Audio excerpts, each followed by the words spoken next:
Daisy Winnows was a pillar of the Torrington community, known for her vibrant personality and infectious smile. Widowed after the passing of her beloved husband, Carl, the previous year, Daisy channeled her energy into running a popular flower shop, aptly named Petals and Blooms.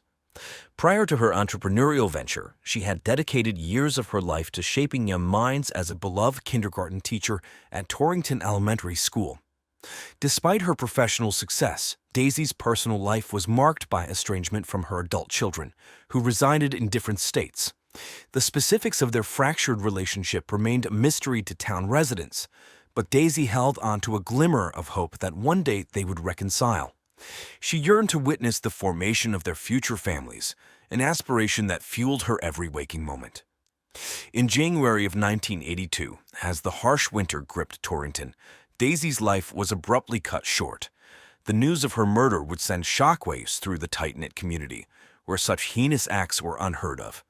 Residents who once felt safe walking the streets at night now clutched their loved ones a little tighter, haunted by the chilling realization that evil could lurk in their midst. It was a frigid morning on January 12, 1982, in Torrington, Connecticut. The temperature had dropped to -4 degrees Fahrenheit overnight, and the town was covered in snow. Most residents were still indoors, trying to stay warm and catch up on the news. But for one young man, the day would be marked by a horrific discovery that would haunt him for the rest of his life. Wally Nathaniel, a 17-year-old high school senior, had a part-time job as a delivery boy for the local newspaper, the Register Citizen. He had been working for the paper since he was 14 and knew the town and its people well. One of his favorite stops was Petals and Blooms, a quaint shop run by Daisy Winnows, a 67-year-old widow and former kindergarten teacher. Wally admired Daisy for her cheerful demeanor and kindness and often chatted with her when he dropped off her paper. That morning, Wally arrived at Daisy's Flowers around 9:35 a.m. as usual. He noticed that the shop's door was slightly ajar, which was unusual for Daisy and unusual given the cold weather. Wally knocked on the door, but there was no answer. He pushed the door open and stepped inside, calling out Daisy's name. What he saw next made him scream and drop his papers. Daisy was lying on the floor behind the counter, surrounded by a pool of blood. Her arms were almost cut off, and her face was unrecognizable. She had been brutally murdered, apparently with a large knife or a machete. Wally ran out of the shop, terrified, and called the police from a nearby payphone. The murder of Daisy Winnows would become a mystery that baffled authorities. Who would kill a harmless old lady in such a barbaric way? What was the motive behind this senseless crime? And where was the killer? These questions remained unanswered for months until a surprising twist in the case revealed the shocking truth behind Daisy's death. As soon as Wally Nathaniel reported his grisly discovery, the Torrington Police Department sprang into action. Within minutes, several patrol cars and an ambulance arrived at Petals and Blooms, followed by a forensic team and 2 homicide detectives. The shop was quickly sealed off with yellow tape, and curious bystanders were kept at a distance. The detectives in charge of the case were Michael Harrison and Sarah Jones-Levy, both seasoned veterans with impressive track records. They had worked together for over 5 years and had solved some of the most challenging cases in the state. They were known for their thoroughness, professionalism, and dedication. But even they were not prepared for the horror that awaited them inside the shop. As they entered, they were greeted by a scene of carnage that made them gasp. Daisy Winnows, the victim, was lying on the floor behind the counter, her body mutilated beyond recognition. Her arms were almost severed from her torso, and her face was slashed beyond repair. She had suffered multiple stab wounds to her chest, abdomen, and neck. Blood was everywhere, staining the floor, the walls, and the flowers. The detectives quickly surveyed the scene, looking for clues. They noticed that the shop was in a state of disarray, as if a struggle had taken place. Flower pots were broken, vases were smashed, and petals were scattered. A trail of bloody footprints led from the counter to the back door, indicating that the killer had fled that way. The back door was unlocked, and there were no signs of forced entry. The detectives also spotted the murder weapon, a large cleaver, lying on a table near the door. It was covered in blood and fingerprints. The detectives wondered how the killer had obtained such a weapon and why he had left it behind.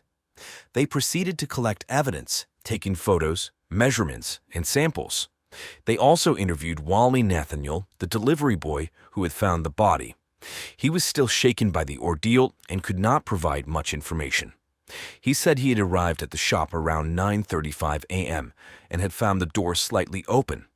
He had entered calling out Daisy's name and had seen her body. He had run out screaming and had called the police from a nearby payphone. He said he had not seen anyone else around the shop and that he had no idea who would want to kill Daisy. The detectives thanked him for his cooperation and told him they would be in touch. They then contacted the coroner, who arrived shortly after. He examined the body and confirmed that Daisy had died from blood loss due to the multiple stab wounds. He estimated that the time of death was between 9 o'clock and 9:30 a.m., based on the body temperature and rigor mortis. He also noted that Daisy had defensive wounds on her hands, suggesting that she had tried to fight off her attacker. The detectives were puzzled by the motive behind the murder. Daisy Winos was a well-liked and respected member of the community, with no known enemies or problems. The detectives decided to look into Daisy's personal life, hoping to find some clues. They also hoped to find some witnesses who might have seen or heard something suspicious around the shop that morning. They knew they had a tough case ahead of them, and that time was of the essence. They had to catch the killer before he struck again. The first person that detectives Harrison and Jones-Levy wanted to talk to was Nick Hasselby, Daisy's boyfriend. Nick was a 41-year-old plumber who had met Daisy 6 months ago when he had fixed a leak in her shop. They had hit it off and had started dating soon after. Nick was a handsome and charming man who had a reputation for being a ladies' man. He had been married twice before and had several girlfriends in between. He was also 26 years younger than Daisy, which raised some eyebrows in the town. The detectives wondered if Nick had any motive to kill Daisy. Could he have been after her money or her shop? Could he have been jealous of her relationship with her children or someone else? Could he have been involved in some shady business or had a secret enemy? They decided to find out. They tracked down Nick at his apartment, where he lived alone. They knocked on the door, and Nick opened it. He looked surprised to see them and asked them what they wanted.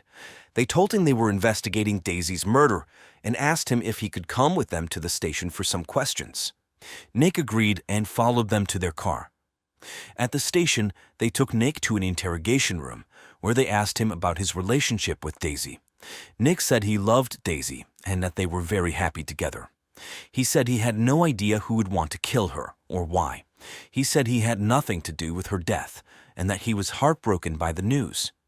He said he had last seen her the night before, when they had dinner at a local Italian restaurant, and then went back to her place. He said he had left around 11 o'clock p.m. and had gone straight home.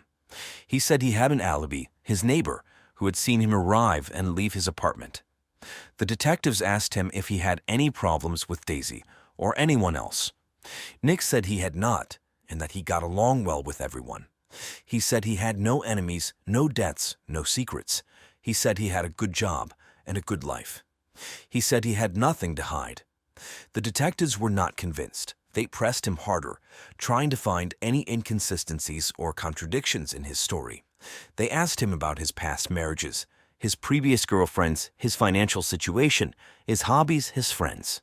They asked him if he had ever been violent or had a criminal record. They asked him if he had ever cheated on Daisy or had any other lovers. They asked him if he had ever argued with Daisy or had any disagreements. They asked him if he knew anyone who might have a grudge against him or Daisy. Nick denied everything. He said he was faithful, honest, and peaceful. He said he had never hurt anyone or done anything wrong.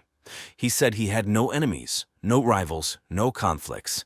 He said he only loved Daisy and wanted to be with her. He said he was innocent and begged them to believe him. The detectives were not sure what to think. Nick seemed sincere, but also suspicious. His story was consistent, but also convenient. His alibi was solid, but also shaky.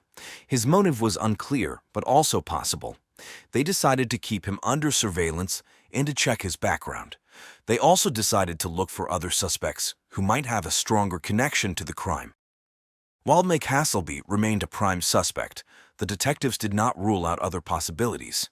They decided to look into the last person who had seen Daisy alive according to the shot's records. That person was Danny Waters, a 24-year-old man who had bought a bouquet of roses from Daisy at 9:15 a.m., just 20 minutes before her body was found. Danny Waters was an odd and lonely figure in the town. He lived with his mother, Carla, who ran a car wash on the outskirts of Torrington. He had no job, no friends, no hobbies. He rarely left his house, except to run errands for his mother or to visit Daisy's shop. He was also illiterate, having never attended school or learned to read or write. The detectives were curious about Danny's relationship with Daisy. Why did he buy roses from her that morning?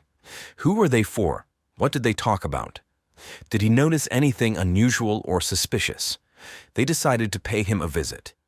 They drove to the car wash, where they found Carla Waters working. She was a 49-year-old woman with a stern and weary face. She greeted them coldly and asked them what they wanted. They told her they were investigating Daisy's murder and that they wanted to talk to Danny. Carla said Danny was not home and that he had nothing to do with Daisy's death. She said Danny was a good boy who never hurt anyone. She said Daisy was a nice lady who was kind to Danny. She said they had no reason to kill her. The detectives asked Carla if they could search her house, and she reluctantly agreed. They followed her to a small and shabby house next to the car wash. They entered and were struck by the smell of dirt and decay.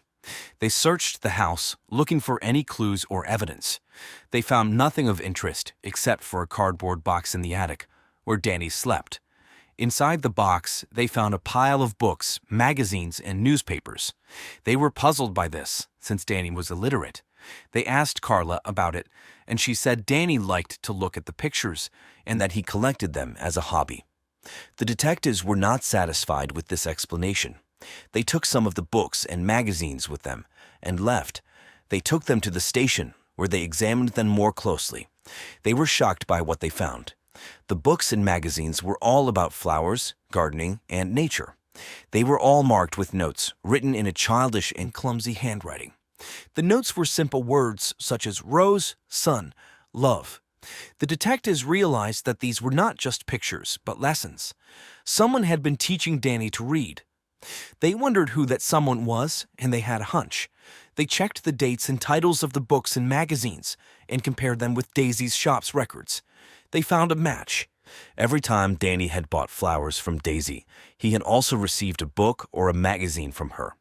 The detectives had discovered a surprising connection. Daisy, moved by Danny's illiteracy, had been secretly tutoring him in her spare time. She had been giving him books and magazines, along with notes and instructions, to help him learn to read. She had been doing this for months without anyone's knowledge. The detectives were amazed by this revelation. They wondered what Daisy's motive was and what Danny's feelings were. They wondered if this was a platonic or romantic relationship and how Carla felt about it. They wondered if this had anything to do with Daisy's murder. They decided to talk to Danny again and to find out more.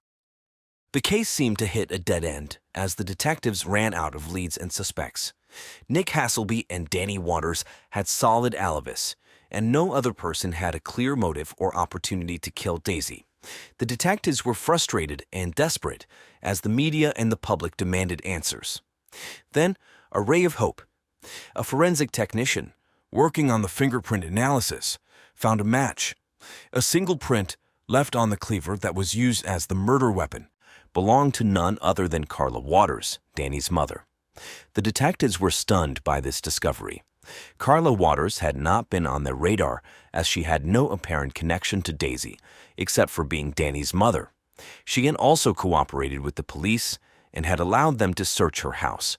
She had seemed indifferent rather than suspicious. The detectives wondered what Carla's motive was and how and why she had pulled off the crime. They decided to confront her and to get some answers. The fingerprint match was a game-changer for the detectives. They had a new suspect and a new lead. They decided to dig deeper into Carla Waters' background and to find out what she was hiding. Carla Waters was a 49-year-old woman who had lived in Torrington all her life. She had never married, and had raised Danny on her own. She ran a car wash on the edge of town, which she had inherited from her father. She was a quiet and reserved person who kept to herself and rarely socialized. She was also fiercely protective of Danny, whom she considered her only reason for living. The detectives also learned that Carla had a troubled past, marked by trauma and abuse. She had become pregnant with Danny at 15. She had never told anyone about it, and had given birth to Danny in secret. Carla had developed a twisted form of maternal obsession, bordering on abuse. She had isolated Danny from the world and had denied him any education, socialization, or normalcy. She had forced him to eat only raw barley like a horse and had made him sleep naked in a cardboard box in the attic. She had controlled every aspect of his life and had convinced him that she was the only person who loved him and cared for him. The detectives also learned that Carla had a paranoid and delusional personality fueled by her guilt and fear.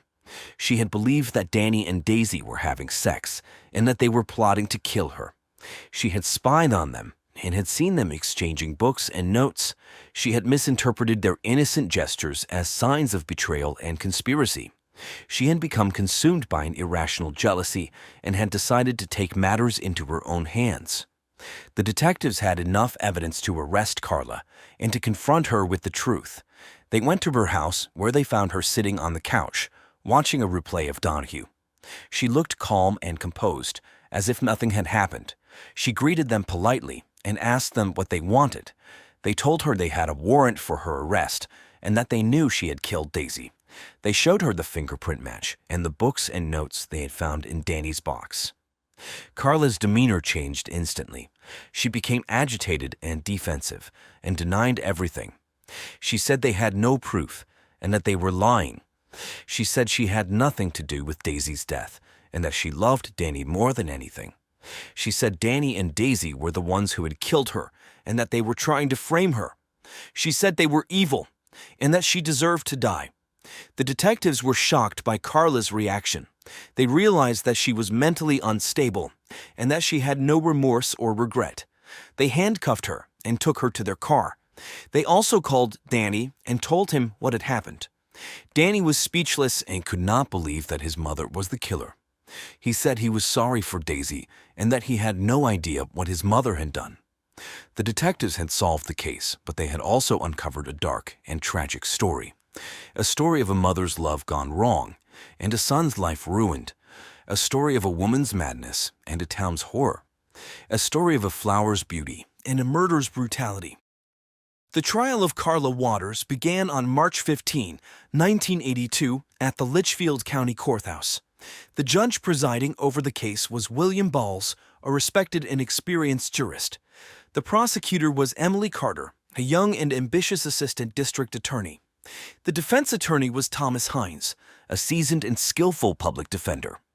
The prosecution's case was built on the fingerprint evidence, the books and notes found in Danny's box, and the testimony of Danny and the detectives. Emily Carter portrayed Carla as a cold-blooded and calculating killer who had planned and executed the murder of Daisy Winnows out of a twisted sense of control over her son. She argued that Carla had acted with premeditation and malice, and that she deserved the maximum penalty, life imprisonment without parole. The defense's case was based on Carla's mental state, her abusive past, and her lack of criminal record. Thomas Hines argued that Carla was a mentally ill and traumatized woman who had suffered from a psychotic break and had acted under the influence of a delusion. He pleaded for the jury's mercy and compassion and asked them to consider a lesser charge, manslaughter. The trial lasted for 2 weeks and was filled with dramatic and emotional moments. Daisy's friends and colleagues testified about her kindness and generosity and expressed their grief and outrage. Danny testified about his mother's abuse and his relationship with Daisy and broke down in tears. Carla testified in her own defense and maintained her innocence and her delusion and showed no remorse or empathy.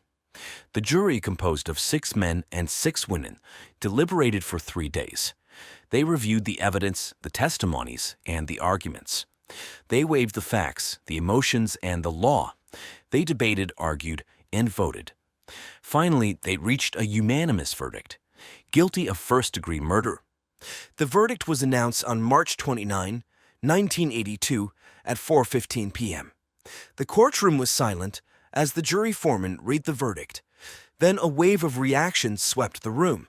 Some gasped, some sobbed, some cheered. Carla Waters showed no reaction and remained expressionless. Judge Bowles thanked the jury for their service and pronounced the sentence, life imprisonment without the possibility of parole. He ordered Carla to be taken away and adjourned the court.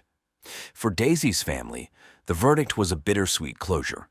They finally learned the truth about their mother's final days and saw justice done. But they also felt the pain of their estrangement and the loss of their chance to reconcile. They hugged each other and vowed to stay in touch. The trial of Carla Waters was over, but the aftermath of her crime was not. The lives of those affected by her actions were forever changed, and they had to find a way to move on. Danny Waters, the son of the killer and the friend of the victim, faced the most challenges. He had been freed from his mother's tyranny, but he had also lost the only person who had shown him kindness and compassion. He had to deal with the trauma of his past and the uncertainty of his future. He had to learn to read, to work, to live. He did not have to do it alone, though. He received extensive therapy and support from the community who rallied around him and offered him help and hope. He also received a generous donation from Daisy's family, who forgave him and wished him well. He eventually found a job at a local bookstore, where he developed a passion for reading and learning. He also found love and married a young woman who accepted him for who he was. He had a son, whom he named Carl after Daisy's late husband. He never forgot Daisy and kept a picture of her in his wallet. He visited her grave every year and thanked her for changing his life. Detectives Harrison and Jones-Levy, the heroes of the case, also faced some challenges. They had witnessed one of the most tragic and twisted stories of human nature. They had seen the best and the worst of humanity, and they had been affected by it. They continued their careers, but they also sought counseling and support. They vowed to bring justice to victims and closure to their families, but they also learned to cope with their own emotions and stress. They remained partners and became friends. The town of Torrington, the scene of the crime, also faced some challenges. It had been shaken by the events of that winter and had lost some of its innocence and security. It had to deal with the stigma and the sorrow, and to rebuild its reputation and its spirit. It did not have to do it alone, though. It received support and sympathy from neighboring towns and cities, who offered their condolences and assistance. It also received recognition and praise from the state and the nation, who applauded its resilience and courage. It gradually healed and regained its peace and harmony. Daisy's flower shop, now owned by a young couple who had admired her work, remained a landmark, a silent reminder of the vibrant life cut short and the enduring complexities of the human condition. The case of Daisy Winnow serves as a chilling reminder that appearances can be deceiving, and the darkness within the human heart can manifest in unexpected forms. It is a story of love, loss, twisted obsession, and the lengths some are willing to go to in the name of a warped perception of control. It is a story that leaves a lasting impact, a testament to the resilience of the human spirit in the face of tragedy, an enduring search for truth and justice. Michael Ostito, 38, was a software engineer living in Asheville, North Carolina, with his wife, Vivian, and daughter Braille. Known for his quiet demeanor, Michael was a tech enthusiast who loved to hike and play chess.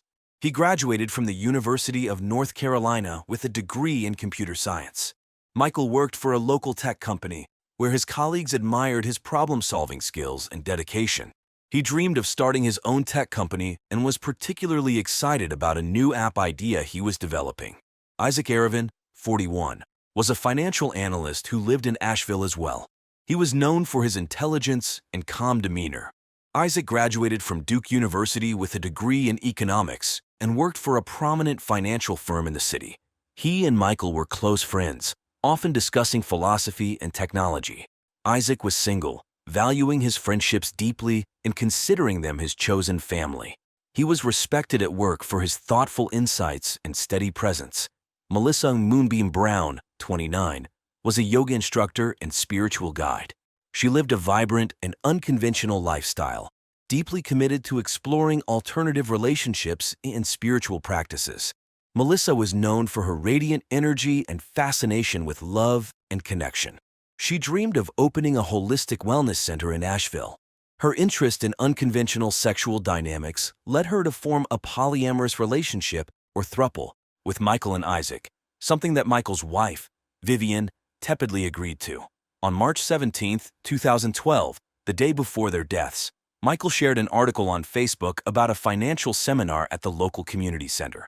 Melissa posted on Instagram, sharing her excitement about an upcoming retreat she was planning on goat yoga. The three of them checked into a daze and off the interstate, looking forward to a night of sexual escapades. Melissa was preparing spiritual activities, including yoga sessions and tantric meditations, to strengthen their bonds and enhance their sexual creativity. However, their plans were tragically cut short. Their lives were brutally ended in an unexpected and violent manner, leaving the community in shock. On the morning of March 18, 2012, at around 10 a.m., the weather was overcast and cool in Asheville, North Carolina. Diana Lopez, a housekeeper at the local Days Inn, was going about her usual routine. As she approached room 214, she knocked and called out, but there was no response. Assuming the guest had checked out early, Diana used her master key to enter the room. The scene that greeted her was beyond anything she had ever experienced. The bloodied corpses of Michael Ostito, Isaac Aravan, and Melissa Moonbeam Brown were lying naked in the bed, their faces disfigured and unrecognizable. In the bathroom, their limbs had been severed and stuffed into the toilet, creating an unbelievably horrific sight.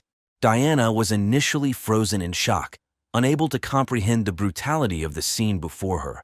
Diana quickly regained her composure and rushed out of the room to call 911.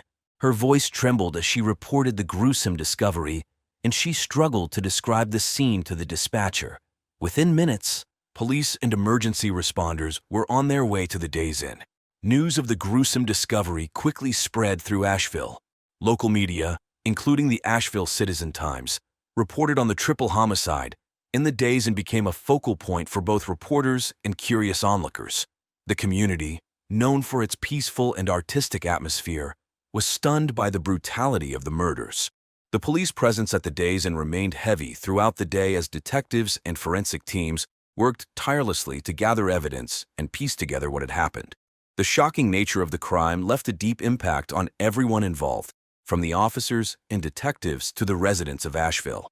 The Asheville police arrived swiftly at the Days Inn on the morning of March 18, 2012.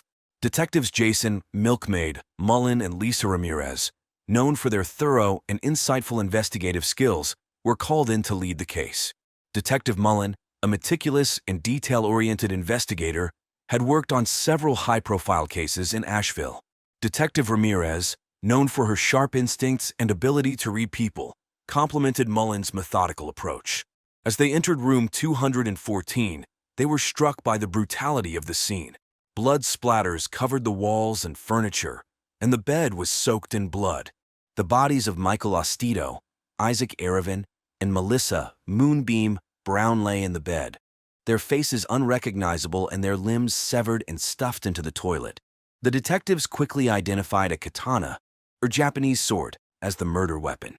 The presence of such an unusual weapon added a layer of complexity to the case. The detectives began their investigation by thoroughly documenting the crime scene. They took numerous photographs and collected samples for DNA analysis. Luminol was used to detect blood traces that were not immediately visible. The forensic team carefully gathered fibers, hair samples, and any other potential evidence that might provide clues about the killer. Detectives Mullen and Ramirez also spoke with Diana Lopez, the housekeeper who had discovered the bodies. Diana, still shaken, described the horrifying scene she had encountered and her immediate reaction. Her detailed account helped the detectives piece together the timeline of events leading up to the discovery. Outside the motel room, the parking lot was cordoned off with yellow police tape, and officers began canvassing the area, speaking with other guests and staff members to gather any additional information. They learned that no one had seen or heard anything unusual that morning, adding to the mystery of how the murders had occurred without attracting attention. The Asheville Citizen-Times and local TV stations quickly picked up the story, reporting on the shocking triple homicide. The community, known for its peaceful, artistic vibe, was shaken by the brutal crime. Reporters and onlookers gathered near the day's inn, seeking any updates on the investigation. As the day progressed, the detectives continued their meticulous work, hoping to find leads that would point them to the killer. The complexity of the crime scene and the unusual weapon used indicated a deeply personal and premeditated act of violence. The investigation was only beginning, but detectives Mullen and Ramirez were determined to uncover the truth behind the horrific murders. Vivian Ostito, 36, was the first suspect the police investigated. Vivian was Michael Ostito's wife, known for her outgoing personality and creative spirit. She worked as an art teacher at a local elementary school in Asheville and was often described as the life of the party. Despite her cheerful demeanor, Vivian harbored deep insecurities about her marriage, especially after Michael's involvement in a throuple with Isaac Arevin and Melissa Moonbeam Brown. Vivian initially agreed to the unconventional relationship to make Michael happy and to keep the family whole for her daughter Braille, but she soon found herself overwhelmed by jealousy and resentment. Her charisma often masked these underlying feelings, but close friends noticed changes in her behavior. A fact police found suspicious was that Vivian had a collection of Japanese objects, including a katana, inherited from her aunt, a travel agent who specialized in trips to Japan who coincidentally was under investigation for sex trafficking older women to Japan. Detectives Mullen and Ramirez brought Vivian in for questioning. During the interrogation, Vivian appeared calm and cooperative, but the detectives sensed an undercurrent of tension. They asked her about her relationship with Michael and the throuple arrangement. Vivian admitted she was struggling with the situation, but denied any involvement in the murders. She explained that she and Braille spent the weekend at a friend's house, trying to distance herself from the complicated relationship dynamics. The detectives found Vivian's alibi questionable and continued to press her for more details. Vivian's calm demeanor began to crack, revealing her deep-seated anger and frustration. She spoke of feeling neglected and betrayed by Michael's increasing affection for Isaac and Melissa. Despite her emotional outburst, Vivian maintained her innocence, insisting she had no part in the brutal killings. To gather more evidence, the police searched Vivian's home. They found the collection of Japanese objects, including katanas, which appeared to match the murder weapon found at the crime scene. Forensic analysis was conducted to determine if this katana was indeed the weapon used. The detectives also looked into Vivian's phone records and emails, searching for any incriminating communications. Vivian's friends and colleagues were interviewed as well. Many of them described her as a loving wife who was trying to support her husband's unconventional lifestyle despite her own discomfort.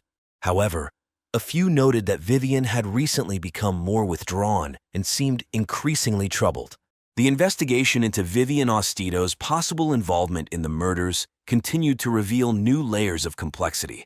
Her deep feelings of jealousy and betrayal provided a potential motive, but the detectives needed concrete evidence to prove her guilt. As they delved deeper into her life and relationships, the case against Vivian grew stronger, but they were not yet ready to make an arrest. The second suspect the police investigated was Brian Foster. At 40 years old, Brian was a personal trainer in Asheville, known for his charm and physical fitness. He had a magnetic personality that attracted many clients, both men and women. An ardent practitioner of free love, Brian had a separate sexual relationship with both Michael and Vivian Ostito, outside of the throuple involving Isaac Arevin and Melissa Moonbeam Brown. Despite his sexual attraction to both Michael and Vivian, Brian was unaware of the tension brewing between them. Brian was brought in for questioning by detectives Mullen and Ramirez. When he arrived at the station, he appeared calm and cooperative. The detectives asked Brian about his relationships with Michael and Vivian. He explained that he enjoyed the sexual attention and affection from both, but had no knowledge of any serious issues in their marriage. Brian was shocked to hear about the murders and expressed his condolences for the victims. The detectives then asked Brian about his whereabouts during the weekend of the murders. Brian stated that he had been working at the gym and visiting friends in Florida. He provided names and contact information for his alibi. The detectives verified Brian's alibi, finding that he had been seen at a gym in Tampa and with friends during the time of the murders. The investigation into Brian Foster's possible involvement in the murders revealed no immediate evidence linking him to the crime. His alibi was solid, and there were no signs of violent tendencies. However, the detectives were not ready to rule him out completely. They continued to monitor his activities and communications, hoping to uncover any new information. As the investigation progressed, Brian's name remained on the list of suspects, but without concrete evidence, the detectives turned their focus to other potential leads. Brian's charm and cooperative nature made it difficult to determine if he was hiding something or truly innocent. The third suspect the police investigated was Luann Harris, 29. Luann was a yoga instructor and spiritual teacher known for her serene and calming presence. She lived in Asheville and was good friends with both Vivian Ostito and Melissa Moonbeam Brown. Luann had been introduced to the throuple as a potential fourth partner, but her involvement was more emotional than physical. Detectives Mullen and Ramirez brought Luann in for questioning. She appeared calm but worried. The detectives asked her about her feelings about the throuple. Luann admitted she was close to Vivian and found it hard to see her friend unhappy in her marriage. She denied having any role in the murders or in the throuple. She explained to them she was not interested in sex, and that, although she had the body of an adult woman, her true soul was that of a 19th-century Swiss child named Berthold. The detectives then questioned Luann about her whereabouts during the weekend of the murders. Luann said she had been teaching a seminar on true souls in nearby Black Mountain. She provided a schedule of the retreat and names of participants who could confirm her alibi. She even told the detectives the identities of their true souls. Detective Mullen was that of a Chinese girl named Lu Mei, and Detective Ramirez had the soul of an ancient Indian guru named Pandichi. The detectives checked her alibi and found that Luann had been seen at the retreat for most of the weekend. Despite her alibi, the detectives continued to probe Luann's possible involvement. They searched her home and yoga studio, looking for any clues. They found several books on spirituality and healing, but nothing that directly connected her to the crime. They also checked her phone records and emails, hoping to find any communication that might hint at her involvement. Luann's calm and cooperative demeanor during the interrogation matched her usual personality. However, the detectives remained skeptical. They knew that people could hide their true intentions well. The police interviewed Luann's yoga students and colleagues. Most described her as peaceful and dedicated to her practice. No one reported seeing any signs of violent behavior or unusual actions. Despite this, the detectives continued to monitor Luann, aware that jealousy could be a powerful motive. The investigation into Luann Harris revealed no immediate evidence linking her to the murders. Her alibi was strong, and her background showed no history of violence. Nevertheless, the detectives kept her under surveillance, hoping to uncover any new information that might come to light. After weeks of intense investigation, the police finally identified the murderer. On the morning of April 10, 2012, a breakthrough came when forensic analysis confirmed that the katana found at the crime scene matched the one in Vivian Ostito's collection. Detectives Mullen and Ramirez pieced together evidence from phone records, emails, and interviews, leading them to conclude that Vivian was the killer. Vivian, an art teacher, had a vibrant and charismatic personality that hid her deep insecurities. She felt neglected and betrayed by her husband Michael's growing sexual attachment to Isaac and Melissa. The throuple arrangement, which she initially accepted only to make Michael happy, became unbearable as she watched him drift further away. Vivian's jealousy and resentment reached a breaking point, driving her to commit the brutal murders. On the night of the crime, Vivian used her knowledge of Japanese swords to carry out the killings. Late at night, she waited until Michael, Isaac, and Melissa were asleep at the day's inn before entering the room with the katana. In a fit of blind rage, she attacked them, ensuring their faces were unrecognizable and severing their limbs. She stuffed the limbs into the toilet, adding to the gruesomeness of the scene. The morning of Vivian's arrest was overcast, reflecting the somber mood. The police arrived at her home at 8 a.m., armed with a warrant. Vivian was taken by surprise, her calm facade quickly crumbling into shock and disbelief. She was handcuffed and led to the police car, her neighbors watching in stunned silence. As the police car drove away, Vivian's emotions ranged from shock to a haunting realization of what she had done. The once vibrant art teacher was now at the center of a horrifying crime.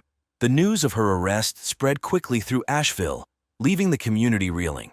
Brian Foster and Luann Harris, once suspects themselves, were equally shocked by the revelation. They had suspected Vivian's jealousy, but never imagined it would lead to such violence. Both faced their own emotional turmoil, dealing with the guilt of not foreseeing the tragic outcome. As Vivian Ostito faced the legal consequences of her actions, the community of Asheville tried to heal from the trauma. The police had unraveled a complicated web of relationships, jealousy, and betrayal to bring justice to the victims. The trial of Vivian Ostito began on October 12, 2012, in Asheville's Buncombe County Courthouse. The courtroom was packed with media, including reporters from the Asheville Citizen-Times and local TV stations. The community followed the trial closely, eager for justice to be served. The prosecution was led by District Attorney Ray Reynolds, a seasoned lawyer known for his firm stance on violent crimes. Reynolds, 75, was confident and assertive, presenting a compelling case against Vivian. He detailed how her jealousy and resentment had driven her to commit the brutal murders. Reynolds showed the jury the forensic evidence linking the katana to Vivian and highlighted her motive rooted in emotional turmoil. Vivian's defense attorney, Rachel McAllister, was 38 and known for her empathetic approach to cases. McAllister argued that Vivian's actions were a result of temporary insanity brought on by the extreme stress and emotional pain from the throuple arrangement. She painted a picture of a woman pushed to her limits by a complicated and unorthodox relationship dynamic. McAllister called several witnesses who testified about Vivian's previously stable and kind nature, trying to evoke sympathy from the jury. Throughout the trial, the emotional reactions of the victims' families were palpable. Michael Ostito's family sat in the courtroom, their faces a mix of sorrow and anger. Melissa Moonbeam Brown's spiritual community members, known as the Sunshine Family, attended daily, holding ritual scarring sessions outside the courthouse. After 3 weeks of testimony and evidence, the jury reached a verdict. On October 22, 2012, Vivian Ostito was found guilty of 3 counts of first-degree murder. The courtroom was silent as the verdict was read, with the victims' families showing a mix of relief and grief. The judge sentenced Vivian to 3 consecutive life terms in prison. Vivian remained expressionless as the sentence was handed down, her once vibrant personality now a shadow of its former self. The sentencing brought a sense of closure to the victims' families, though the pain of their loss remained. Michael's family felt justice had been served, but they continued to mourn his untimely death.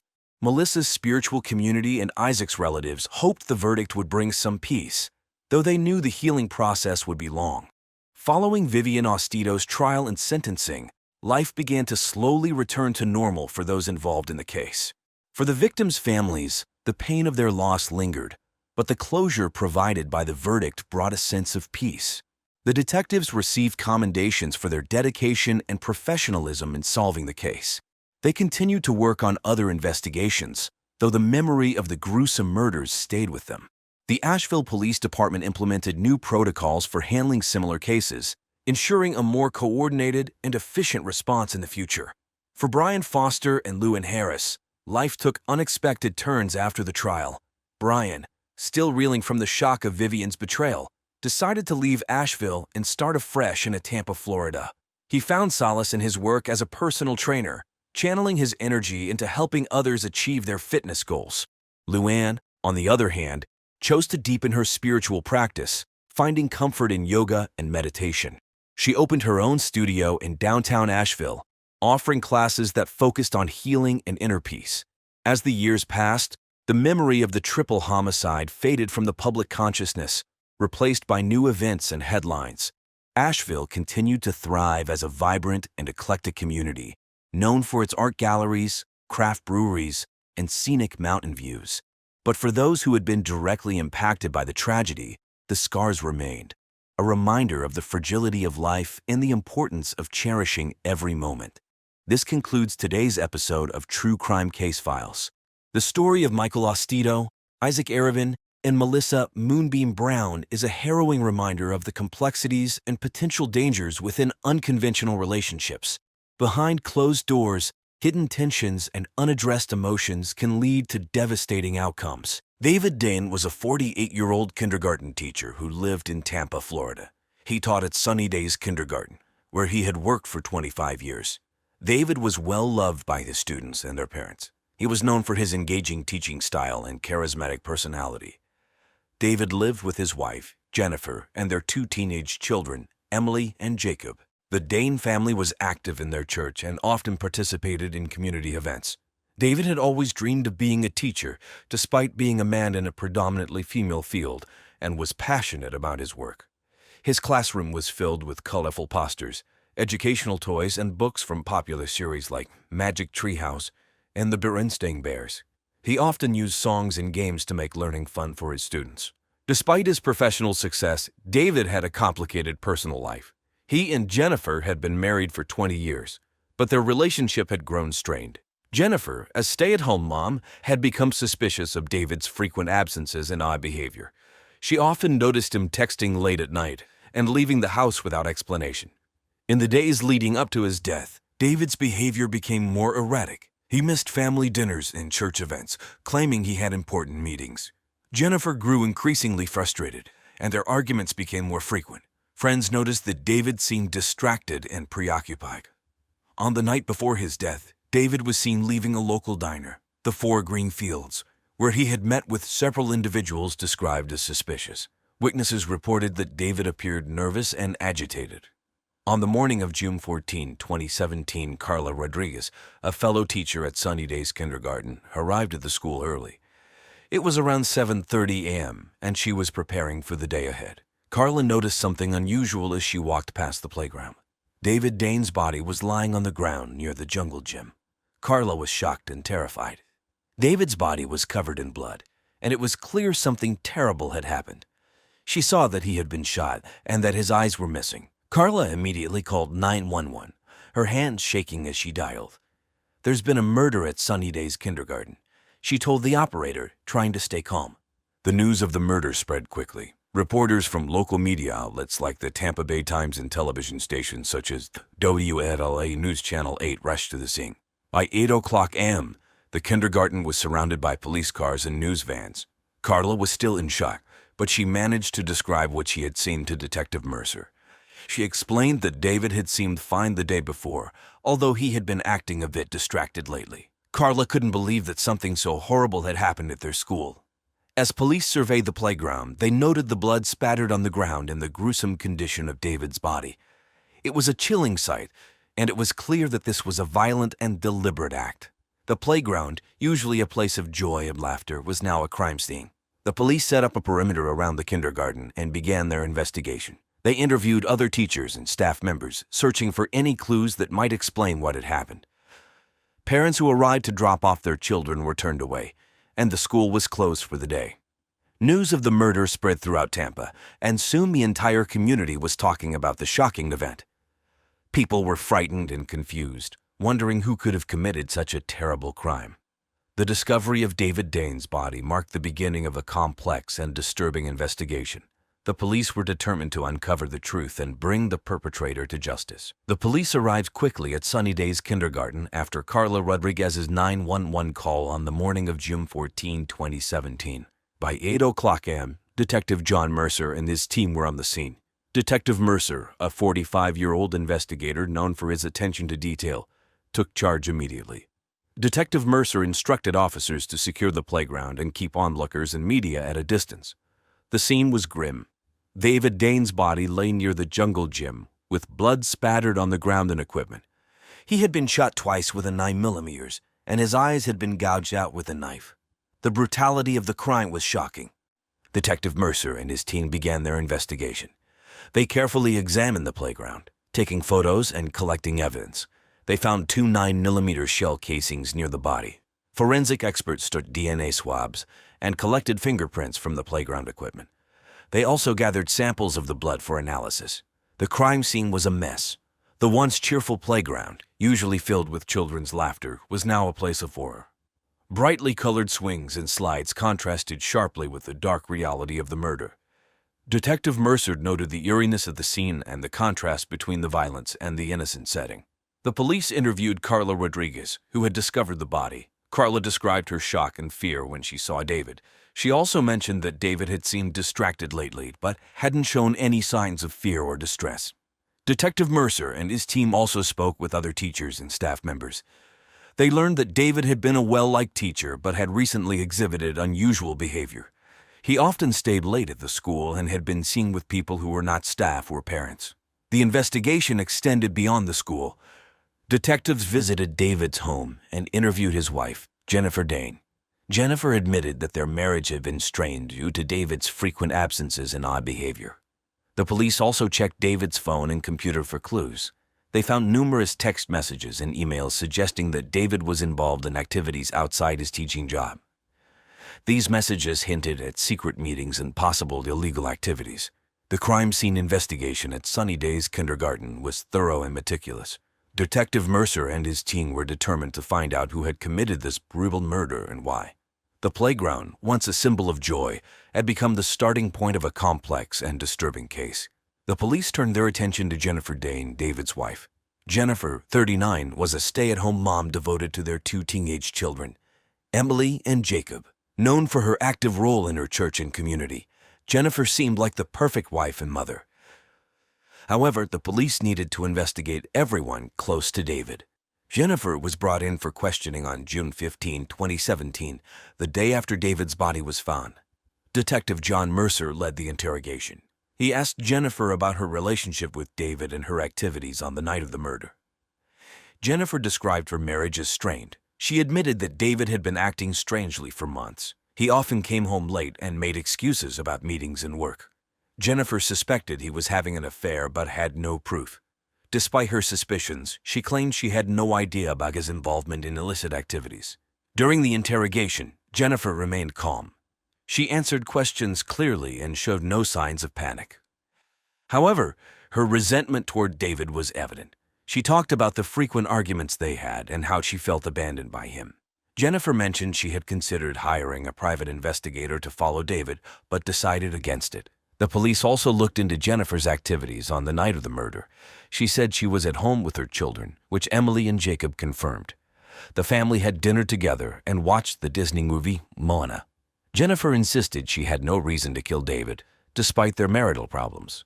Detective Mercer and his team checked Jennifer's phone records and found nothing suspicious.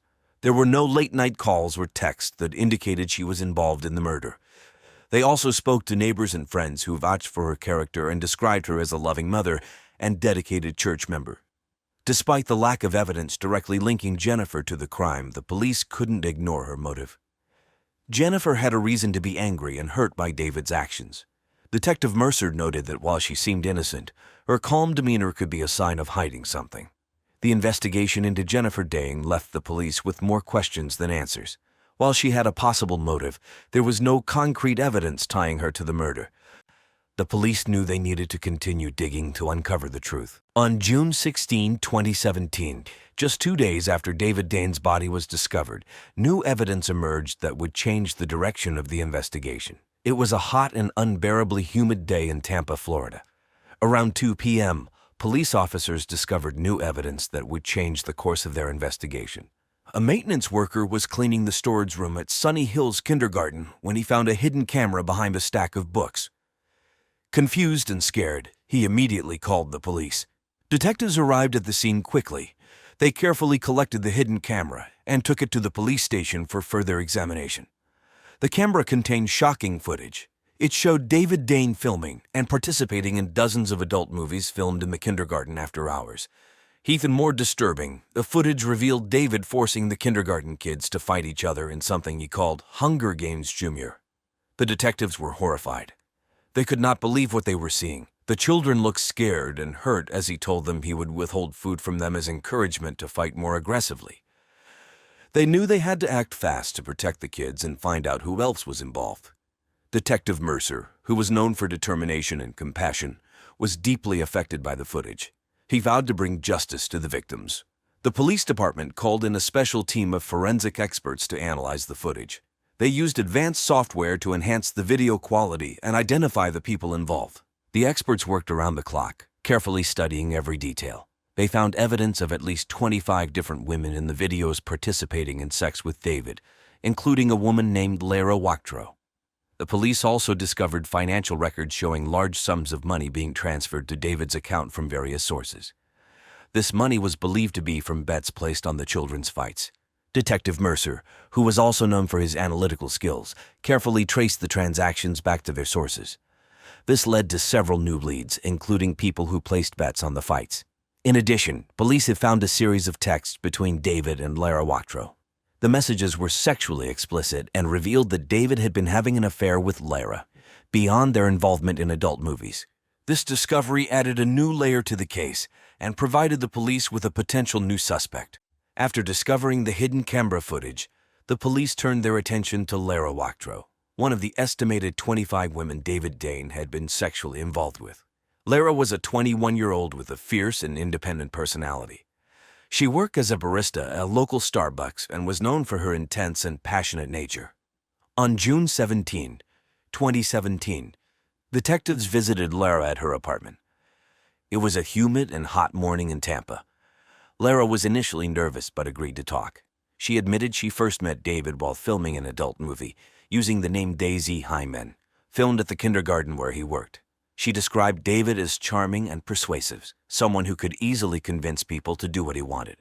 Lara told the detectives she had grown increasingly frustrated with David. He had promised to leave his wife, Jennifer, for her, but he never did. She was angry and felt betrayed. Lara explained that she knew about David's double life, but was too scared to go to the police. She feared for her safety and said she didn't know anything about the children involved in the fight ring. During the interrogation, Lara remained calm but showed signs of emotional distress. She provided the detectives with more details about the adult movies and the fight ring. Lara revealed that David was making a lot of money from these illegal activities and that many notables in the community were involved. She gave names of individuals who placed bets on the children's fights, which gave the police several new leads to investigate. Lara's information was crucial. It helped the detectives understand the extent of David's operations and the number of people involved.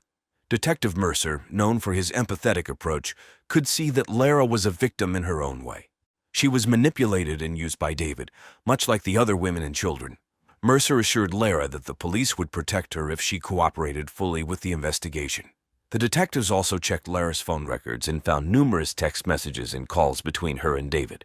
These messages confirmed her story about their relationship and David's promises to leave his wife. Lara's cooperation gave the police valuable insights and led them closer to uncovering the full truth about David Dane's secret life and the people involved in his crimes. After speaking with Lara Wachtro, the detectives turned their focus to Jordan Alarcon Perico. Jordan was a 24-year-old single father and construction worker who had recently moved to Tampa from Cuba.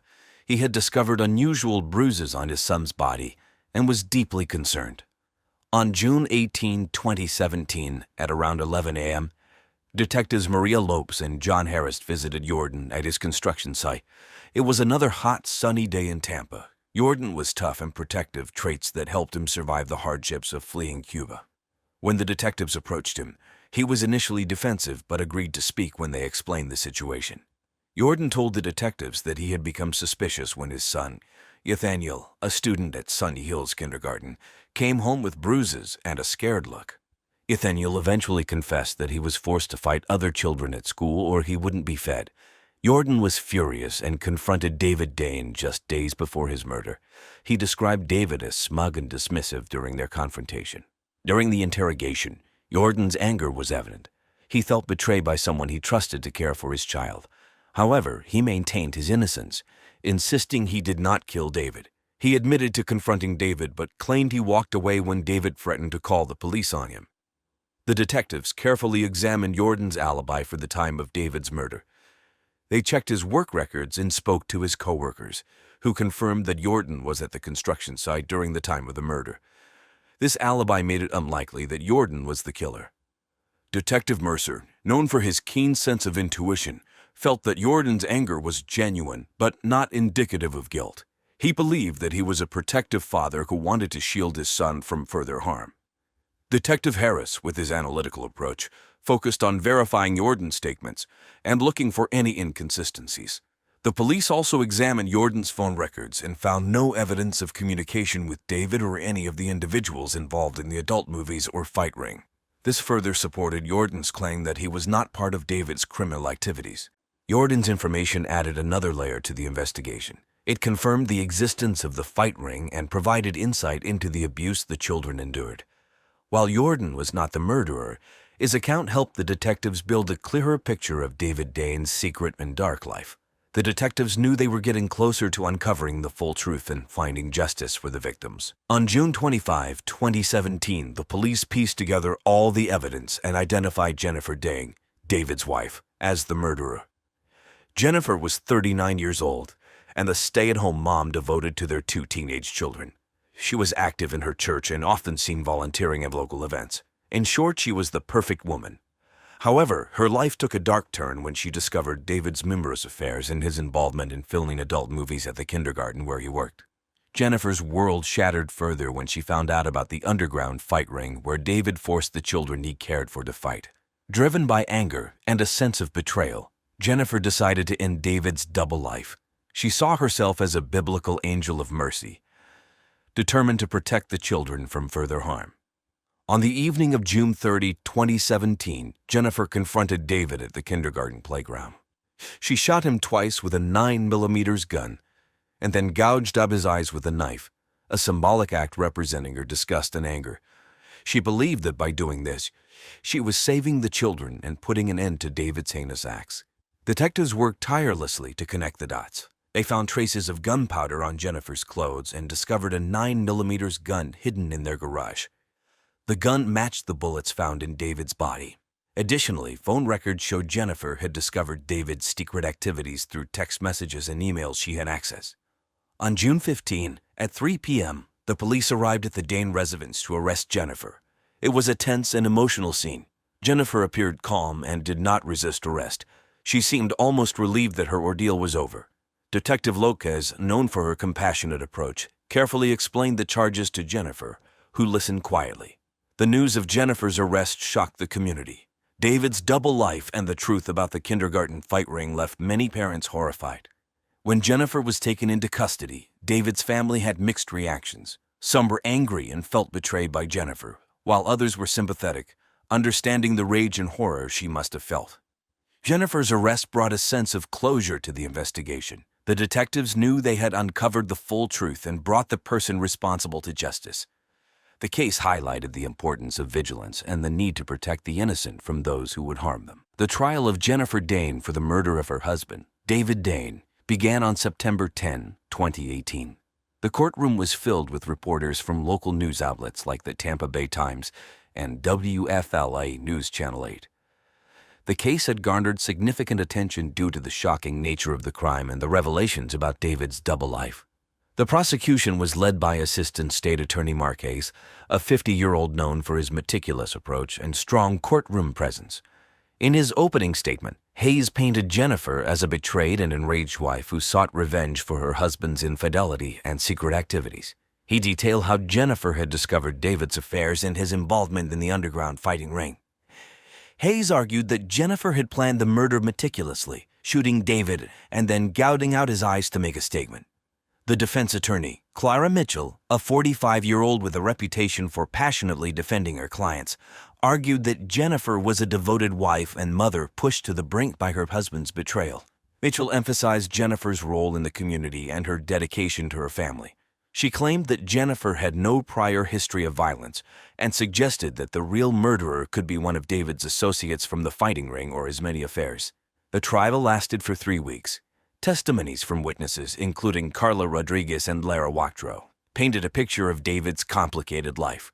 The prosecution presented evidence, including the shell casings found at the scene and Jennifer's text messages expressing her anger and hurt. Throughout the trial, the Dane family's emotions ran high. Emily and Jacob, David and Jennifer's teenage children, were often seen in the courtroom, looking devastated. Friends and neighbors who had known the Danes for years struggled to reconcile the loving family they knew with the dark secrets being revealed. On October 2, 2018, the jury delivered their verdict. Jennifer Dane was found guilty of first-degree murder. The courtroom was silent as the judge read the sentence: life in prison without the possibility of parole. Jennifer showed little reaction, her face pale and expressionless. The impact of the verdict was profound. David's family and friends expressed relief that justice had been served, but there was also a deep sense of loss and sorrow. The community of Tampa was left to grapple with the reality that a beloved teacher and community member had led such a double life and met such a tragic end. After Jennifer Dane was sentenced to life in prison, the community of Tampa tried to return to normal. However, the shock of David Dane's murder and the revelations of his secret life left a lasting impact on everyone involved. Jennifer Dane began her life sentence at the Florida State Prison. She maintained her innocence, often writing letters to her children, Emily and Jacob, who struggled with the loss of both parents. Jennifer's church and some friends continued to support her, believing she had been pushed to the edge by David's betrayal. Emily, 17, and Jacob, 15, moved in with their maternal grandparents. They tried to continue their lives, but the trauma of their father's death and their mother's imprisonment affected them deeply. Both teens received counseling and support from their school, Jefferson High, to help them cope with the tragedy. They found solace in activities they loved. Emily focused on her art, and Jacob immersed himself in sports, particularly soccer. Detective John Mercer and his team returned to their regular duties, but couldn't forget the Dane case. The investigation had been one of the most complex of Mercer's career. He felt a mixture of satisfaction and sorrow knowing they had solved the case, but at the cost of a family's destruction. Lara Wachtro, the young woman involved with David, moved away from Tampa. The media attention and public scrutiny made it impossible for her to continue her life there. She relocated to Orlando, where she started over, working at another coffee shop and taking classes at a community college. Lara remained haunted by her connection to the case, but was determined to build a new life. Jordan Alarcon Perico, the father who had confronted David about the underground fighting ring, returned to his job as a construction worker. He focused on providing a stable life for his son, who was a student at Sunny Days Kindergarten. Jordan became more involved in his son's education and activities, ensuring his child was safe and happy. The staff and students at Sunny Days Kindergarten struggled to move on from the tragedy that had occurred on their playground. The school brought in counselors to help the children and teachers deal with their grief and fear. Over time, the laughter of children playing returned to the playground, but the memory of David Dane's murder lingered. The community of Tampa, while shocked by the events, rallied together. Local organizations held fundraisers to support the Dane children and increase awareness about domestic violence and the importance of mental health. Life slowly returned to a semblance of normalcy, but the lessons learned from the Dane case remained with everyone. The story of David Dane is a tragic reminder of the hidden complexities that can lurk behind seemingly perfect lives. His double life led to a violent end, leaving a lasting impact on his family and community. Connor Smith was a 21-year-old college student living in Sarasota, Florida, a city known for its population of rich cougars, snowbirds, and the dark underbelly of young people who serve them in every way. He was passionate about cooking and dreamed of becoming a top chef. His friends often called him a foodie, and he loved to experiment with different recipes. Connor was a student at Sarasota State College of Florida, where he studied culinary arts. He had a part-time job as a food critic intern at the local newspaper, the Sarasota Herald-Tribune. His reviews were already gaining attention for their snappy, biting style, often bashing Central Florida's love of chain restaurants. Connor was well-liked by his peers. He was known for his friendly personality and his ability to make everyone around him feel comfortable. He had a natural charisma that made him popular not just with his friends, but also with older women. He often attended Sarasota's high-end social events with them in exchange for sex. Connor was confident and adventurous, always looking for new lovers and experiences in life, love, and in the kitchen. In the days before his death, Connor was busy working on a new restaurant review. He was excited about the opportunity to visit one of Sarasota's most exclusive restaurants, Ophelia's on the Bay, a spot famous for its seafood and waterfront views. Connor's excitement was evident in his conversations with friends and colleagues.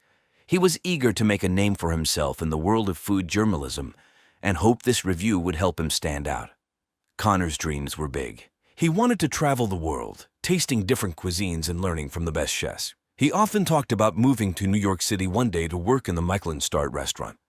But those dreams were cut short by a deadly plan that no one saw coming. On the morning of January 15, 2015, Sarasota was just starting to wake up to a clear, crisp day. Around 8 o'clock a.m., Connor Smith's roommate, Jordan Kim, noticed something was off. Connor hadn't left for his early morning shift at the Sarasota Herald-Tribune, which was unusual. Connor was always up before dawn, eager to get a head start on his day. Jordan knocked on Connor's bedroom door, but there was no response. Concerned, he decided to open the door. What he found inside was something that would haunt him forever. Connor was lying on his bed, motionless, with a pale complexion and no signs of life. The room, usually filled with the smell of whatever dish Connor had been perfecting, was now eerily quiet, smelling disturbingly of urine and feces. There were no signs of a struggle, no broken furniture, and no overturned belongings. It was as if Connor had simply gone to sleep and never woken up. Jordan's first reaction was shock. He stood frozen in the doorway, unable to process what he was seeing. Then panic set in. He rushed to his phone and dialed 911, his hands trembling as he tried to explain the situation to the dispatcher. His voice cracked with fear and confusion as he described how he had found his best friend unresponsive in bed. When the paramedics arrived, they quickly confirmed what Jordan already feared. Connor was dead. The police arrived shortly after, their flashing lights reflecting off the walls of the small apartment. The scene was surreal, the calm of the morning shattered by the reality of death. Jordan was in a state of shock. He couldn't believe what had just happened. The officers on the scene had to coax him out of the apartment so they could begin their investigation. He was later taken to the police station for questioning, where he was still visibly shaken, struggling to comprehend the loss of his friend. Connor's body was taken to the Sarasota County Medical Examiner's office for an autopsy, as the investigation into his mysterious death began. No one knew yet that this was just the beginning of a dark and twisted story. The Sarasota Police Department arrived at Connor Smith's apartment within minutes of receiving the 911 call on January 15, 2015. Leading the investigation was Detective Linda Perez-Sanchez, a seasoned officer known for her meticulous attention to detail. Perez-Sanchez had seen her share of crime scenes, but something about this one felt different. The quiet apartment, the untouched belongings, and the peaceful appearance of Connor's body all seemed to hint at a death that was anything but natural. As the officers entered Connor's bedroom, they immediately noticed the lack of any obvious signs of foul play. There was no blood, no weapons, and no indication of a struggle. Connor lay on his bed as if he had just drifted off to sleep. But as Detective Perez-Sanchez took a closer look, she began to suspect that something more sinister had occurred. Connor's pale skin and the faint, bluish tinge around his lips pointed to a possible poisoning. The crime scene was methodically photographed and documented. Every detail, from the neatly made bed to the half-empty glass of water on the nightstand, was carefully recorded. The police combed through the room, searching for any clues that might explain how a healthy, 21-year-old man could suddenly die. They dusted for fingerprints, collected samples from the water glass, and bagged several items from the kitchen, including a tray of leftover cannelloni that Connor had brought home from dinner the night before. The medical examiner, Dr. Karen Ong, arrived at the scene shortly after. She performed a preliminary examination and confirmed Detective Perez-Sanchez's suspicions. Connor's death appeared to be the result of poisoning. Dr. Ong ordered a full toxicology report to determine exactly what substance had caused Connor's untimely death. As the investigation continued, the police expanded their search to the entire apartment. They questioned Jordan Kim, Connor's roommate, who was still in shock but cooperated fully with the investigators. Jordan described Connor's recent activities, including his job at the Sarasota Herald-Tribune and his passion for cooking. He mentioned that Connor had been in good spirits the night before, excited about a new restaurant review he was working on. Detective Perez-Sanchez knew that time was of the essence. If Connor had been poisoned, the person responsible might still be nearby, and the toxicology report would be crucial in identifying the exact cause of death. Bella Summers, 67, was the first person the police questioned in their investigation into Connor Smith's death. Bella was a well-known figure in Sarasota's social scene. She was glamorous, confident, and fiercely proud of her youthful appearance. As so-called cougar, Bella had a reputation for sexual relationships with much younger men, and Connor was one of them. Despite her age, Bella held on to her allure, using her charm to stay at the center of Sarasota's wealthy and older elite. Bella's past was as colorful as her present. She often reminisced about her days at Disney World, where she was one of the first girls to work there when it opened in 1971. Dressed as Cinderella, Bella entertained the park's first guests, a story she loved to share at social gatherings. Her tales of Disney magic kept her in the spotlight, but those who knew her well understood that these stories also masked a deep insecurity. Those days were long behind her, and Bella had spent thousands on cosmetic procedures and beauty treatments, all in an effort to keep age at bay. When police brought Bella in for questioning, she maintained her composure, calmly denying any involvement in Connor's death. She insisted that their relationship was a fun and mutually beneficial arrangement, and claimed to have had no reason to harm him. Bella described their last interaction, a dinner at her home just days before Connor's death, where she served her famous Nana's cannelloni, a dish she often used to reward her younger lovers for their sexual performance. Bella was cooperative, answering the detectives' questions with ease and even offering to provide them with the recipe as if it were a harmless detail. But beneath her polished exterior, Detective Linda Perez Sanchez sensed something off. Bella's calm demeanor and willingness to share details seemed almost too perfect, as if she were playing a role she knew well. The detectives noted her behavior and the possible motive. Bella's obsessive need to control and retain her youth, even at the expense of those around her. The question lingered. How far would Bella go to keep her youth and her lover's close? Bella's obsession with retaining her youth and the way she spoke about Connor suggested a deeper, more complex relationship than she initially let on. The detectives couldn't ignore the possibility that Bella's insecurities and fears of losing control over her young lover might have driven her to do something drastic. As the investigation continued, Bella remained under close scrutiny, her carefully crafted image beginning to show cracks. The second suspect the police investigated was Ryan Blake Ross, a 22-year-old fitness trainer who worked at an exclusive gym frequented by Sarasota's elite. Ryan was well known for his good looks, charm, and his side gigs as both a drug dealer and gigolo. He was one of Bella Summers' many younger lovers, but his relationship with her had become increasingly complicated over time. Ryan had a reputation for being outgoing and friendly, but those close to him knew that he had a competitive streak and a tendency towards sexual jealousy. Ryan's connection to Connor Smith was tense. Both young men were sexual partners of Bella, and it was no secret that Ryan saw Connor as a rival. Connor's status as a college student and a gourmand with growing popularity among Sarasota's social circles only fueled Ryan's insecurities as a nearly illiterate college dropout. Ryan had sent Connor several threatening messages in the weeks leading up to Connor's death, warning him to stay away from Bella or else. These messages immediately caught the attention of the investigators. When the police brought Ryan in for questioning, he tried to maintain his usual confident demeanor, but it was clear he was on edge. Ryan, looking haggard compared to his buff social media pictures, denied having anything to do with Connor's death, claiming that his threats were just harmless stuff. He insisted that he had no real issues with Connor, and that their rivalry was more playful than serious. However, Detective Perez Sanchez noticed Ryan's agitation, particularly when asked about his whereabouts on the night of Connor's death.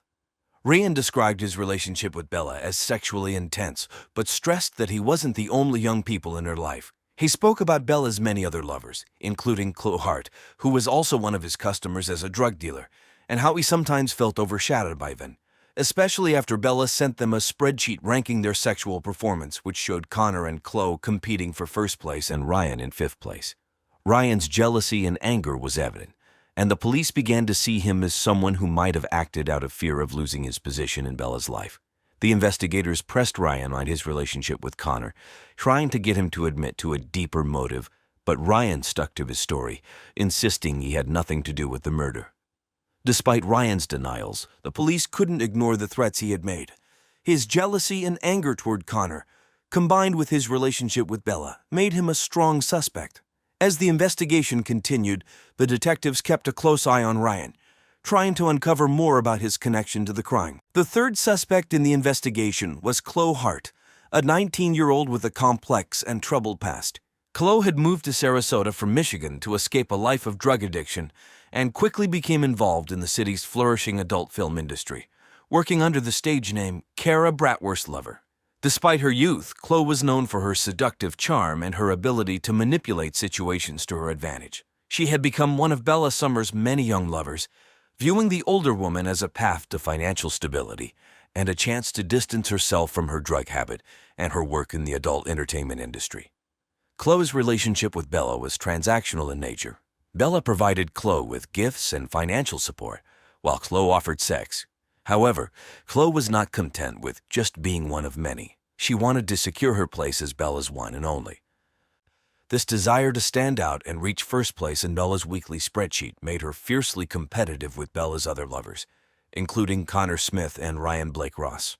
When the police brought Chloe in for questioning, she appeared calm and cooperative, but her answers were carefully measured. Chloe claimed that her sexual relationship with Bella was purely for survival and that she had no reason to harm Connor.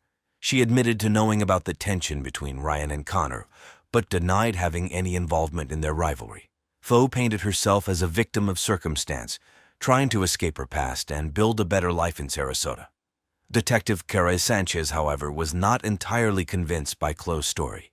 He noted that Chloe's responses were often vague, especially when asked about her interactions with Connor and Ryan in the days leading up to Connor's death. Chloe was quick to deflect questions about her own feelings toward Bella, focusing instead on how difficult her life had been before moving to Sarasota. Chloe's history of drug use and her involvement in the adult film industry made her a complicated figure in the investigation. The detectives were aware that Chloe had recently been diagnosed with HIV/AIDS, something she attributed to her drug habit. This information, combined with her relationship with Bella, added another layer of complexity to the case. While Chloe insisted that she had nothing to do with Connor's death, the investigators remained suspicious. Her motives, combined with her willingness to manipulate situations to her advantage, made her a person of interest. The detectives continued to dig deeper into Chloe's past and her connection to Bella, trying to determine if she played a role in the murder. The investigation took a shocking turn on January 28, 2015, when new evidence emerged that would reshape the entire case. It was a cool, crisp morning in Sarasota, with the sun just beginning to rise over the Gulf of Mexico. Detective Carey Sanchez and his team were combing through Bella Summers' lavish home, hoping to uncover anything that might link her or the other suspects to Connor Smith's death. What they found was far more disturbing than anyone could have imagined. In Bella's bedroom, hidden in the back of a locked drawer, detectives discovered a stack of medical records and personal journals. The records revealed that Bella had been living with HIV/AIDS for several years. But even more shocking were the entries in her journals, where Bella wrote how she had been deliberately giving her many young lovers the disease by making them have sex with her without protection. She described her twisted belief that by infecting them with HIV/AIDS, she could rob them of their youth, a twisted notion born from her deep insecurities about aging and envy towards those who were still young. Bella believed that by passing on the virus, she was somehow avenging her lost youth and punishing those she envied for their vitality and attractiveness. This revelation stunned the detectives. It provided a chilling new motive for Bella to murder Connor. If Connor had discovered Bella's plan and threatened to expose her, it would have given Bella a powerful reason to silence him permanently. The detectives immediately re-examined the timeline of events leading up to Connor's death, paying special attention to his interactions with Bella in the days before he was poisoned. The discovery of Bella's journals also shed new light on the other suspects. Ryan Blake Ross and Chloe Hart had both been romantically involved with Bella and must have been victims of her twisted scheme. The detectives considered the possibility that either Ryan or Chloe might have learned about Bella's plan and sought revenge, or that Bella, fearing exposure, had decided to eliminate anyone who might pose a threat to her. Armed with this new evidence, the investigators intensified their focus on Bella Summers. They began building a case that linked her not only to Connor's murder, but also to a broader pattern of deceit and manipulation. The medical records and journals were sent for further analysis, and the detectives prepared to confront Bella with the horrifying truth they had uncovered. As the investigation continued, the pieces of the puzzle began to fall into place, bringing the detectives closer to solving the case and revealing the dark secrets that had led to Connor Smith's tragic death. On January 30, 2015, just 2 days after uncovering the damning evidence in Bella Summers' home, the Sarasota police made their move. The team, led by Detective Carey Sanchez, arrived at Bella's residence in the early afternoon. The sky was clear, and the winter sun cast long shadows across the manicured lawns of her upscale neighborhood.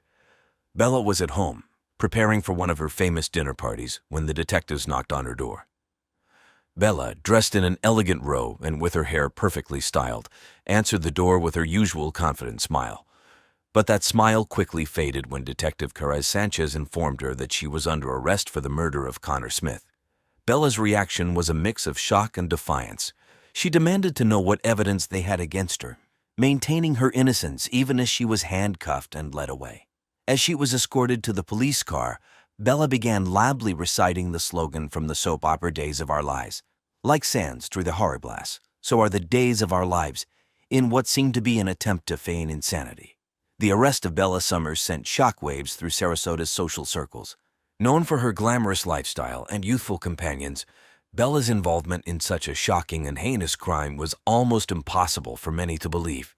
But as the details of the case began to emerge, it became clear that the charming exterior Bella had cultivated hid a much darker reality.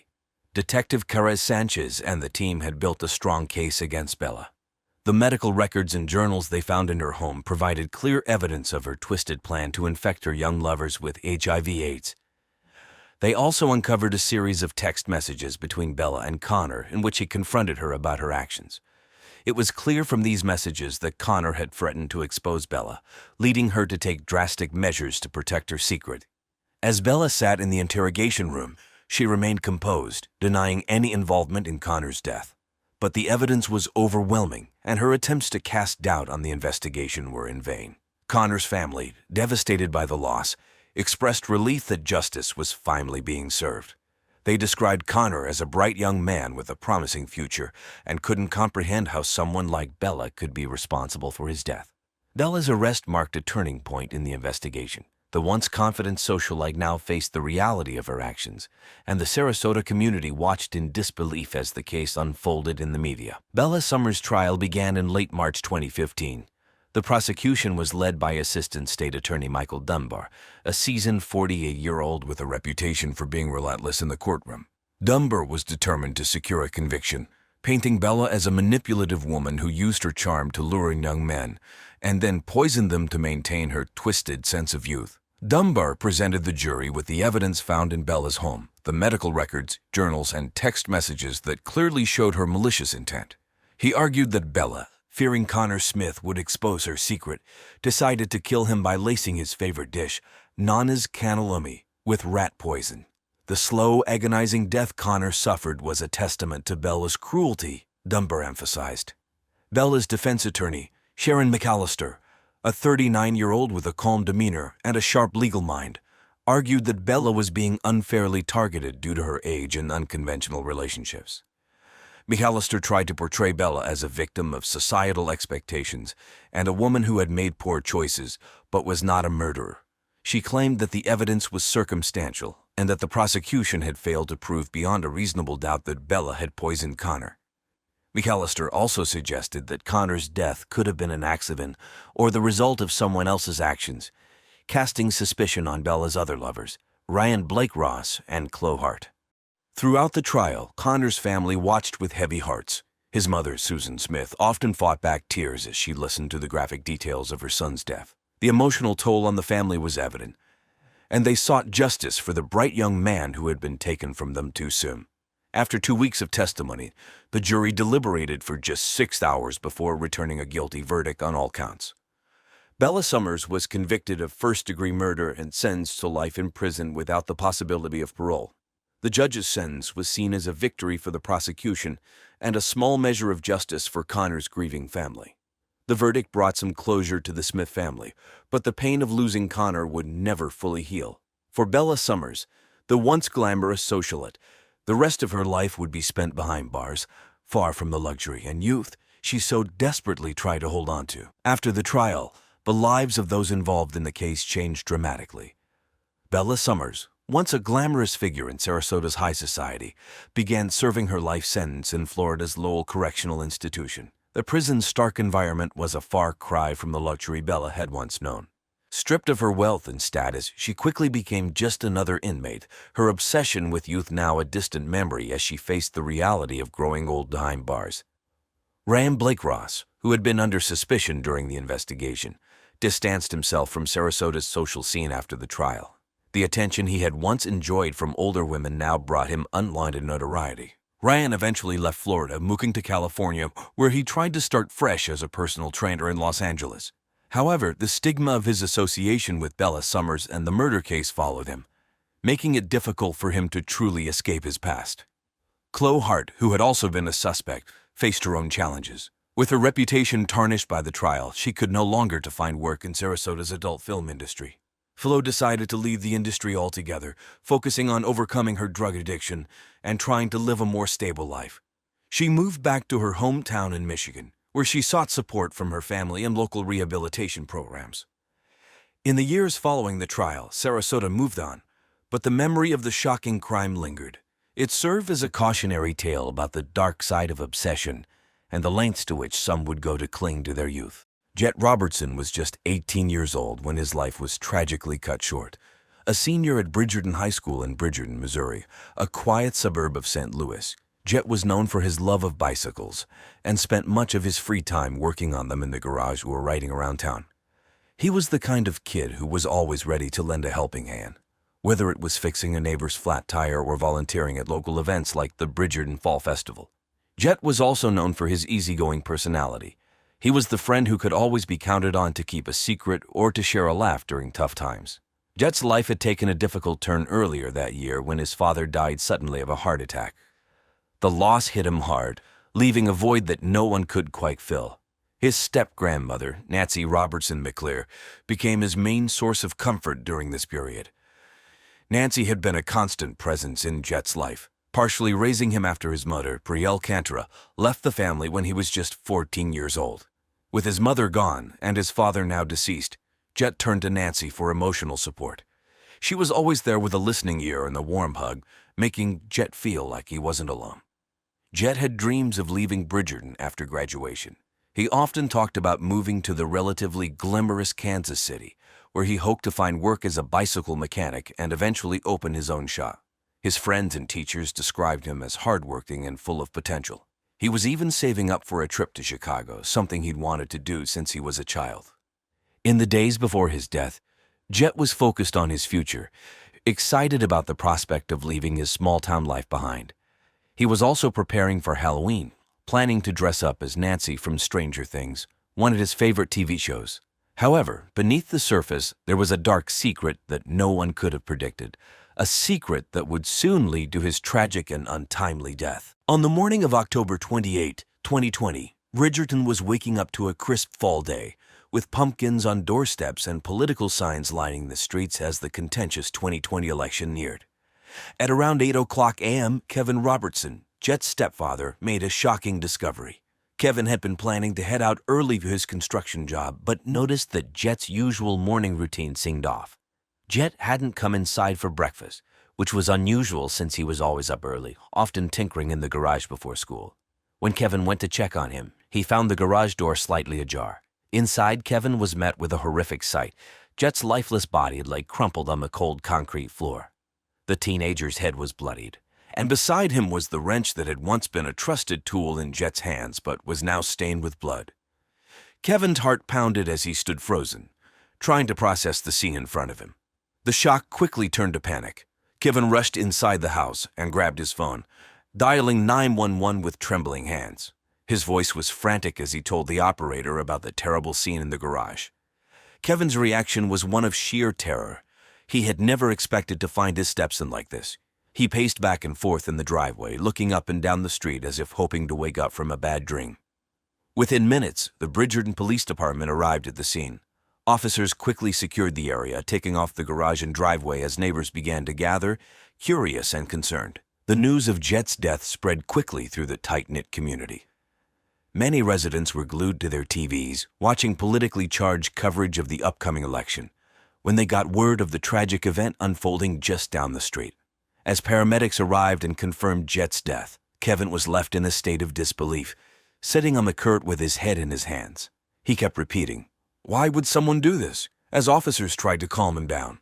The small suburban town of Bridgerton, known for sharing a name with the popular Netflix series Love, bisexually frustrated women everywhere, was suddenly thrust into a nightmare that would soon reveal more darkness than anyone could have imagined. The Bridgerton Police Department responded quickly to the call, arriving at the Robertson home around 8:15 a.m. on October 28, 2020. Officer James Delgado, a 12-year veteran of the force, led the team. Known for his calm demeanor and sharp investigative skills, Delgado had seen his share of crime scenes, but nothing quite like this in the peaceful town of Bridgerton. The garage where Jet's body was found was a small, cluttered space filled with the typical tools and gadgets of an 18-year-old who loved working on bicycles. The scene was eerily quiet, except for the occasional hum of a distant lawnmower or the chirping of birds.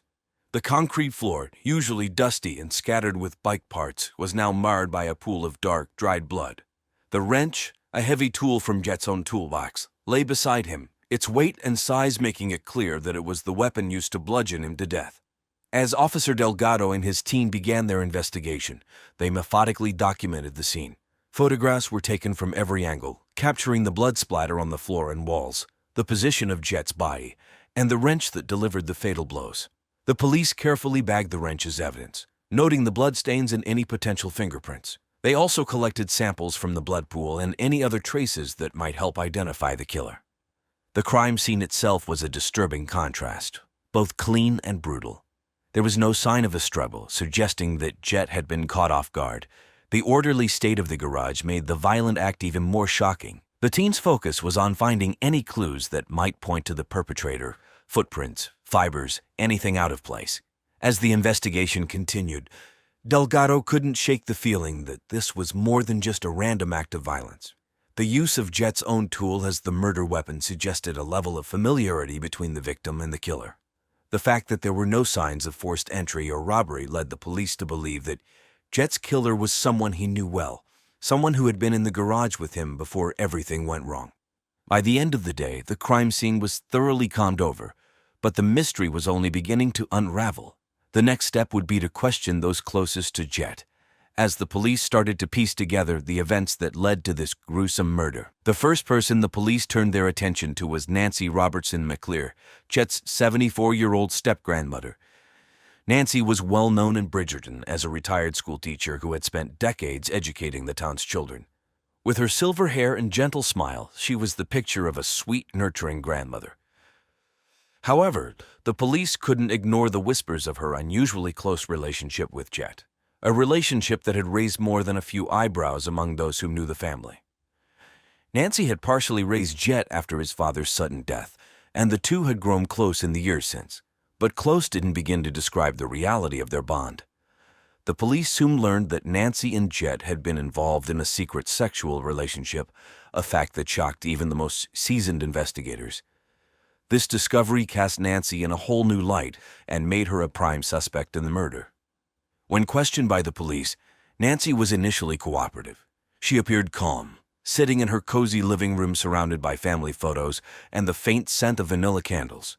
She spoke fondly of Jet, describing him as a loving grandson who had been a source of comfort for her after her husband's death. But as the questions grew more pointed, Nancy's demeanor began to shift. She became more defensive, her answers shorter and less detailed. When asked about her whereabouts on the morning of October 28, Nancy claimed she had been at home, preparing for a quiet day of reading and knitting. Despite her calm exterior, the police noticed that Nancy's hands were trembling slightly, and her eyes darted nervously around the room. They pressed her on the nature of her relationship with Jet, and while she denied anything inappropriate, the investigators weren't convinced. The wrench used to kill Jet was from his own toolbox, a detail that suggested the killer had access to his belongings, someone who knew him well enough to be in his private space without raising suspicion. Nancy's possible motive became clearer as the investigation progressed. It appeared that Jet had recently tried to end their sexual relationship, possibly out of guilt or fear of being discovered. This rejection may have driven Nancy to commit the unthinkable. The idea of losing Jet, her sexual outlet, combined with the possibility of their frankly disgusting secret being exposed, could have pushed her over the edge. As the police wrapped up their initial questioning, Nancy remained a person of interest. Her calm demeanor, while initially convincing, now seemed more like a mask hiding deeper emotions that might have led her to murder the very person she claimed to love. Kevin Robertson, Jet's 46-year-old stepfather, was the second suspect the police looked into. Kevin was a construction foreman, known around Bridgerton for his tough, no-nonsense attitude. He had a gruff exterior, often seen wearing a worn-out Carhartt jacket and steel-toed boots. Kevin was a man of few words, preferring to let his work do the talking. He had spent years in the construction business, building homes and managing crews, but his relationship with Jet, it had always been rocky. The tension between Kevin and Jet wasn't a secret. People in town had noticed the strained dynamic between them, especially after the death of Jet's father. Kevin had stepped in as a father figure, but Jet never fully accepted him. They clashed frequently, and their arguments often spilled out into the open, with Kevin's booming voice easily carrying through the thin walls of their modest suburban home. When the police questioned Kevin, he was surprisingly calm. Sitting at the kitchen table, his large hands resting on the worn wood surface, Kevin didn't hesitate to answer their questions. He acknowledged the rocky relationship with Chet, but denied any involvement in his stepson's death. Kevin explained that he had been working on a construction site across town on the morning of October 28, leading a crew on a project to build a new wing at the local high school. He even provided the names of his co-workers, offering them as alibis to support his claim. However, as the questioning continued, a shockingly different side of Kevin began to emerge. The police uncovered a surprising secret. Kevin led a secret double life as a drag queen and Adele impersonator, performing under the stage name Adele Dazeem. This revelation shocked the small conservative town of Bridgerton, where such a lifestyle was far from the norm and widely considered to be, quote, evil. Kevin's hidden identity raised questions about how much of his life he had kept from his family, including Jet. Despite this surprising twist, the police couldn't find any direct evidence linking Kevin to the murder. His co-workers confirmed his alibi, and there were no signs that Kevin had been involved in the crime. However, the discovery of his secret life added a new layer of complexity to the case, leading investigators to wonder if there was more to Kevin's story than met the eye. Kevin's motive for possibly wanting Jet out of the picture was still unclear, but his history of violent outbursts and the strained relationship with Jet kept him in the police's sights. As they continued their investigation, Kevin remained under suspicion, with detectives closely monitoring his every move. Brielle Cantora, Jet's 38-year-old estranged mother, was the third suspect police investigated. Brielle had a troubled past that was well known around Bridgerton. A former stripper who'd struggled with alcoholism and drug addiction, she had been in and out of rehab facilities for most of Jet's childhood. Her life had been a roller coaster, marked by mental illness and several arrests. Brielle's reputation in the town was anything but stable, and many people had written her off as a lost cause. After abandoning Jet when he was a teenager, Brielle had recently tried to reconnect with him. In October 2020, she had returned to Springfield, a nearby city, and was living in a small apartment on the outskirts of town. Jet, still harboring resentment toward her for leaving him, was reluctant to let her back into his life. Their relationship remained strained, with only sporadic contact between them. Brielle, however, was determined to make amends and had been reaching out to him more frequently in the days leading up to his death. When the police brought Brielle in for questioning, she appeared nervous and anxious. Dressed in a worn-out hoodie and jeans, she sat fidgeting in the interrogation room, her eyes darting around as she answered the detective's questions. Brielle denied any involvement in Jet's murder, insisting that she had only wanted to reconnect with her son and had no reason to harm him. She claimed that on the morning of October 28, she was at a local AA meeting, trying to stay on the path of sobriety. The meeting, held at a church basement in Springfield, some 200 miles away, was a regular part of her routine. Despite her alibi, detectives couldn't shake the feeling that Brielle was hiding something. Her past behavior and unstable mental state made her a person of interest in the case. The police pressed her on her whereabouts and her interactions with Chet in the days leading up to his death, but Brielle stuck to her story. She maintained that she had nothing to do with the murder and that she was only trying to be a better mother to her son. However, the police were skeptical. Brielle's history of erratic behavior, coupled with the recent attempts to reconnect with Jet, raised questions about her true motives. Was she trying to make up for lost time, or was there something more sinister at play? The detectives continued to dig into her past, searching for any clues that might link her to the crime. In the end, while Brielle's troubled history and strained relationship with Jet made her a prime suspect, there was no concrete evidence to tie her directly to the murder. The investigation into her involvement remained open as the police looked for any overlooked details that could provide the answers they needed. On November 1, 2020, just days before Halloween and the heated presidential election, Bridgerton, Missouri, was experiencing a cold front, with cloudy skies and a brisk wind that had residents bundling up in their favorite hoodies and jackets. It was on this chilly afternoon that a crucial piece of new evidence was discovered, bringing a significant twist to the investigation into Jet Robertson's murder. Detective Mark Travis, who had been leading the investigation, decided to revisit Jet's garage one more time, believing that something had been overlooked. As he searched through the cluttered space, he noticed an old wooden toolbox that had been pushed into a corner. Inside the toolbox, buried beneath a pile of rusty tools, Travis found a small leather-bound notebook. The notebook, worn from years of use, was filled with Jet's neat handwriting, detailing various thoughts and observations.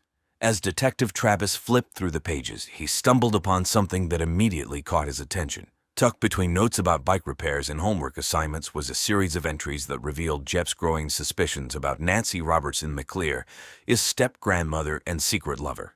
The entries described how Jet had discovered troubling details about the mysterious death of Nancy's third husband, Charles McClear, who had died under strange circumstances back in 1995.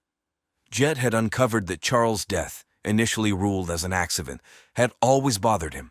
He found old newspaper clippings and records that hinted at foul play, including an insurance policy that Nancy had cashed out shortly after Charles' death. The notebook entries indicated that Jet had confronted Nancy about his suspicions and had even threatened to expose their secret sexual relationship with him if she didn't end their secret relationship and let him move on with his life. The discovery of the notebook was a game changer. The police now had a motive for why Nancy might have wanted Jet silenced. She couldn't risk him revealing her involvement in Charles' death, which had been quietly buried for years. Detective Travis immediately recognized the importance of this evidence and ordered a thorough review of Charles McClear's death, suspecting that Nancy might have had a pattern of eliminating those who posed a threat to her. The notebook also explained Nancy's increasingly erratic behavior in the days leading up to Jet's murder. It painted a picture of a woman who was desperate to protect her secrets at any cost. With this new evidence in hand, the police were more convinced than ever that Nancy Robertson McClear was not only involved in Jet's death, but that it was a cold, calculated act to keep him from exposing her past. As the investigation moved forward, the police prepared to confront Nancy with this damning new evidence, bringing them one step closer to solving the mystery of Jet's tragic death. On the morning of November 3, 2020, the day of the contentious presidential election, Bridgerton, Missouri, was buzzing with election talk. But the local police were focused on a different task. With the new evidence from Jet Robertson's notebook in hand, Detective Mark Travis and his team felt confident they had found the murderer. The notebook entries, which revealed Jet's suspicions about Nancy Robertson McClear's involvement in the suspicious death of her third husband, Charles McClear, in 1995, provided a strong motive for Nancy to silence Jet permanently. The police carefully reviewed the evidence, piecing together the sequence of events. They believed that Nancy, consumed by her obsessive love for Jet and terrified of her dark past being exposed, had lured Jet into the garage on the night of his murder. There, in a fit of desperation and fear, she grabbed a heavy wrench from his toolbox, the very tool Jet used daily for his shop class, and bludgeoned him to death. The brutal act ensured that Jet could never reveal her twin secrets. With this theory in mind, Detective Travis obtained an arrest warrant for Nancy Robertson McClear. While most of the town was preparing for a tense election day, the police made their move. They arrived at Nancy's quaint, well-kept home in Bridgerton, where she had been living alone since Charles' death. The officers knocked on the door, and Nancy, appearing calm and composed, answered. As the police read her the charges, Nancy's demeanor quickly changed. Shock and panic washed over her face as she realized the evidence against her was overwhelming. She protested her innocence, insisting that she loved Jet and could never harm him. But the detectives remained firm, knowing they had enough to bring her to justice. Nancy was handcuffed and led out of her home, a scene witnessed by a few neighbors who had gathered on the street, curious about the police presence. The news of her arrest spread quickly through Bridgerton, shocking the tight-knit community. Many found it hard to believe that the sweet elderly woman they had known for years could be capable of such a horrific crime. As Nancy was taken into custody, Jet's family, who had been grappling with the loss of their loved one, finally felt a sense of relief. Although the arrest didn't bring Jet back, it gave them hope that justice would be served. The police had successfully unraveled the twisted relationship and dark secrets that led to Jet Robertson's tragic death, and now the focus shifted to bringing Nancy to trial for her crimes. Nancy Robertson McClear's trial began in December 2020, just weeks after the heated presidential election. The case had captured the attention of Bridgerton, Missouri, with local newspapers like the Bridgerton Gazette covering every detail. The prosecution, led by District Attorney Michelle Harmon, 42, a determined and sharp-minded lawyer known for her tenacity, presented a strong case against Nancy.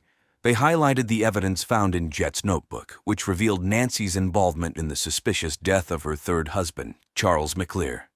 This, they argued, was the motive for her killing Jet. He had threatened to expose her dark secret.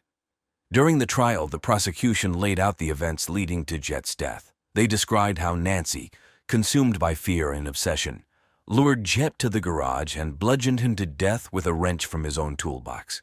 The wrench was not only a tool Jet used daily for his shock class, but also a symbol of Nancy's desperate attempt to silence him forever. The prosecution's argument was clear. Nancy had committed a premeditated murder to protect her secret. The defense, led by Robert Timmons, 54, a seasoned attorney with a reputation for defending tough cases, painted a different picture. They argued that Nancy was a frail, elderly woman who couldn't possibly commit such a violent act. They suggested that the real killer was still out there and that Nancy was being unfairly targeted because of her close relationship with Jet. Timmons tried to cast doubt on the notebook entries, suggesting they were merely the thoughts of a troubled teenager. The trial was emotionally charged, with Chet's family members, including his mother Brielle, attending every session. They listened in tears as the details of Jet's final moments were recounted, and their grief was palpable in the courtroom. The jury, however, was not swayed by the defense's arguments. After several days of deliberation, the jury returned with a verdict of guilty. Nancy Robertson McClear was sentenced to life in prison without the possibility of parole. The sentence was met with mixed emotions: relief from Jet's family, who felt justice had been served, and shock from some community members who had once respected Nancy as a beloved teacher and neighbor. The trial's outcome was a stark reminder of the dark secrets that can lurk beneath the surface, even in the most seemingly innocent of lies. After Nancy Robertson McClear's conviction, life in Bridgerton, Missouri, slowly began to return to normal, though the memory of the grisly murder lingered. The town, already stressed by the ongoing pandemic and the contentious 2020 election, was shaken by the revelations during the trial. Many residents, who had once respected Nancy as a beloved teacher, struggled to reconcile the image of the sweet elderly woman with the cold-blooded killer she had become. Jet Robertson's family tried to move forward, but the loss of their son and the horrifying circumstances of his death left deep scars. His mother, Brielle Cantora, found herself struggling with guilt and grief. She had only recently re-entered Jet's life, hoping to rebuild their strained relationship. Instead, she was left to mourn a future that would never come.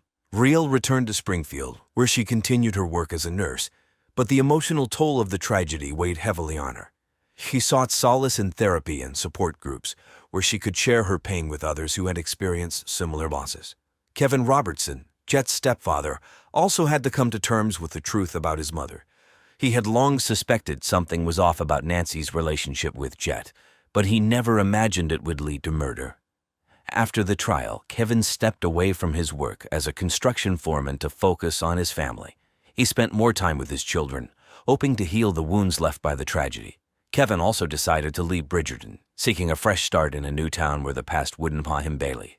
For the residents of Bridgerton, the murder of Jet Robertson became a cautionary tale, a story that parents shared with their children as a warning about the dangers that can lurk even in the small town. The case would be remembered as a dark chapter in the town's history, a stark reminder that even the most trusted individuals can harbor deadly secrets. In the suburban tranquility of Rochester, New York, Vanessa Robertson, age 46, lived the life emblematic of the American dream. A dedicated mother of three and a valued filing clerk at the iconic photography company Kodak, Vanessa's life was one interwoven with the fabric of her community. Nestled in a 4-bedroom home on a street lined with similar manifestations of middle-class aspiration, she was a figure of constancy and warmth. Vanessa's educational journey culminated with a degree from the University of Rochester, an institution renowned for its contribution to research and academia. It was here that she not only honed her professional skills but also met her husband, Andrew, forging the beginnings of their shared future. The world outside her home was in the throes of change. The news cycle of March 2010 was dominated by the Affordable Care Act debates, and the tremors of the Great Recession were still palpable in households and boardrooms alike. Kodak, once a titan of industry, was grappling with the digital revolution, its struggles an echo of the wider economic uncertainty. Despite the tumult, Vanessa's focus remained on the immediate joys and challenges of life. Her eldest was preparing for college, her middle child was navigating the throes of adolescence, and her youngest was on the cusp of celebrating her 10th birthday. Vanessa poured her dreams into her children's futures, envisioning for them a world of possibilities that perhaps she had never dared to imagine for herself. Colleagues at Kodak described Vanessa as diligent and personable, a woman who brought order to the chaos of filing with a smile that seldom waned. Friends spoke of her as the linchpin of her family, a woman whose laughter could light up a room and whose presence was a comfort in uncertain times. In the days before her untimely death, Vanessa was absorbed in the minutiae of life, from planning her daughter's birthday party to navigating the everyday demands of her job. Unbeknownst to her, the threads of her carefully woven tapestry were about to unravel in the most tragic of circumstances. On the cold morning of March 15, 2010, as Rochester residents awoke to the remnants of a winter chill, a grim discovery was made in a quiet neighborhood. At 7:30 a.m., under a slate-gray sky, the smoldering remains of what was once a family home on Maplewood Drive were found. The house, belonging to Vanessa Robertson, a 46-year-old Kodak employee, had been reduced to a blackened shell. The distressing find was made by Diana Hastings, a neighbor and longtime resident of the area. Diana, who had set out to collect her morning newspaper, was met with an acrid smell and a scene of destruction that halted her in her tracks. The Robertson residence, known for its well-kept lawn and the laughter of children, lay in ruins before her. With shaking hands, she reached for her cell phone and dialed 911, her voice quivering as she reported the catastrophe to the authorities. As news of the fire began to spread, local media outlets picked up the story, interrupting regular programming with breaking news alerts. The tragedy quickly became the talk of the town, overshadowing the usual buzz about the upcoming St. Patrick's Day celebrations and the latest reports on the health care bill making its way through Congress. Firefighters, who had battled the blaze through the night, were still on the scene, dousing the last of the smoldering embers when police arrived. It was amid this backdrop of charred timbers and the stark reality of a life interrupted that Vanessa's body was discovered. Positioned in what was once the living room, her remains bore the silent testimony to the inferno's deadly force. The community, just beginning its day, was now united in shock and mourning. The Robertsons, active members of their local church and participants in neighborhood gatherings, were well regarded, and Vanessa's death resonated with a poignant intensity. As the reality of the tragedy set in, the question on everyone's lips was whispered: how could this happen? The Rochester Police Department was swift to respond to the call from Maplewood Drive on that bleak March morning.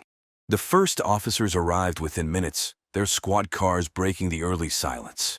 The scene they encountered was one of devastation. A family home, once a symbol of suburban stability, now lay in ruins, a stark contrast to the neighboring houses untouched by the tragedy. Detectives Matthew Harmon and Liana Grace, veterans of the force, were tasked with leading the investigation. They approached the scene with a practiced calm, but the gravity of the situation was not lost on them.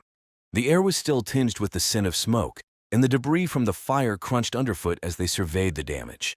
The crime scene was a harrowing tableau. Amidst the blackened remains of the Robertson home, Vanessa's body was found. There were no overt signs of violence, but the circumstances were suspicious enough to consider foul play. The detectives, well-versed in the grim language of crime scenes, noted the absence of personal effects that might have survived the fire, raising questions about the intensity and origin of the flames. As they cordoned off the area, Harmon and Grace directed the forensics team to begin their meticulous work. Using the latest in crime scene technology, including thermal imaging cameras to detect any residual heat sources and accelerant-sniffing dogs to trace the path of the fire, the team combed through the ashes. Every fragment was potential evidence, every clue a possible key to unraveling the mystery of Vanessa Robertson's death. The local media, already abuzz with the healthcare debates and the international headlines of Chile's recent earthquake, now had a domestic tragedy to report. Camera crews and reporters gathered at the perimeter, their lenses and microphones capturing the somber investigation for an audience grappling with the shock of the event. As the day wore on, the community awaited answers. The Rochester Police Department was under pressure to piece together the puzzle of the house fire that had claimed one of their own. For Detectives Harmon and Grace, the task was clear: to bring clarity and justice to a scene shrouded in ash and ambiguity. The investigation into Vanessa Robertson's death led detectives to the doorstep of the first suspect, Elizur Jones. At 75, Jones was a fixture in the community, known for his stern demeanor and his sprawling farmland that bordered the Robertson property. A property dispute between Jones and the Robertsons had been simmering for months, a fact that did not escape the attention of the Rochester Police Department. Eleazar Jones had lived through the ebbs and flows of rural life and had seen his share of conflict over land and legacy. His farm, a once thriving enterprise, had felt the sting of the Great Recession, and the dispute with the Robertsons over a contested piece of borderland had added to the weight of his troubles. Despite his advancing years, Jones harbored dreams of leaving a prosperous and unencumbered farm to his heirs, a dream that seemed to be slipping through his fingers. When detectives Harmon and Grace arrived to question him, they found Jones in his barn, tending to his equipment, seemingly unfazed by the police presence. His response to their inquiries was laced with indignation. He vehemently denied any involvement in the fire, his voice rising above the clatter of the news reports from a radio perched on a nearby workbench, the voice of a local anchor discussing the latest unemployment figures. A stark reminder of the tense economic climate. Jones's interrogation was conducted with the precision of seasoned investigators. They probed for inconsistencies in his alibi, scrutinized his reactions, and searched for any flicker of guilt that might betray complicity. Jones, for his part, remained obstinate, his replies a mixture of defiance and exasperation. The detectives left the farm with more questions than answers. The Rochester community, still reeling from the news of the fire and the death of one of their own, watched with a mix of curiosity and concern. The investigation was unfolding under the watchful eye of a town unaccustomed to such tragedies, and the spotlight on Eleazar Jones was unrelenting. As the investigation into the tragic fire progressed, detectives turned their focus to Kristen Valmont, a 35-year-old colleague of Vanessa Robertson at Kodak. Valmont, known for her ambitious streak within the company, had reportedly clashed with Vanessa on multiple occasions, leading to a palpable tension in the office that did not go unnoticed by their coworkers. Kristen had joined Kodak during a time of significant transition as the company struggled to adapt to the digital age in the wake of declining film sales, a struggle mirrored in news reports and business analyses of the time. Her aspirations to ascend the corporate ladder were well known, and she envisioned herself as a transformative figure within the company, capable of steering Kodak back to its former glory. Detectives Harmon and Grace approached the interrogation with a methodical strategy, aware of the delicate nature of office politics and the undercurrent of rivalry that could potentially motivate a crime. They questioned Kristen at the police station, where she presented herself with a composed exterior that belied the seriousness of the situation. Throughout the questioning, Kristen maintained her calm, her responses measured and deliberate. She acknowledged her professional disagreements with Vanessa but firmly denied any personal animosity that would lead to such a heinous act. Her demeanor was cool and collected, even as the detectives pressed her on the details of her whereabouts on the night of the fire.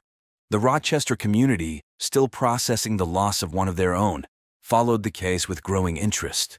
Local media outlets, in between updates on the latest iPad release and the unfolding healthcare debate in Washington, kept the public informed of every development.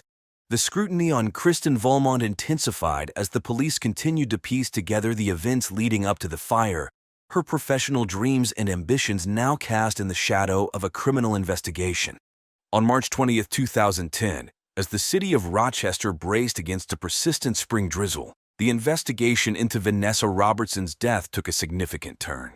Detectives Harmon and Grace received a report that breathed new life into the case. A series of anonymous, threatening emails sent to Vanessa in the weeks prior to her death had been uncovered by the department's cybercrime unit.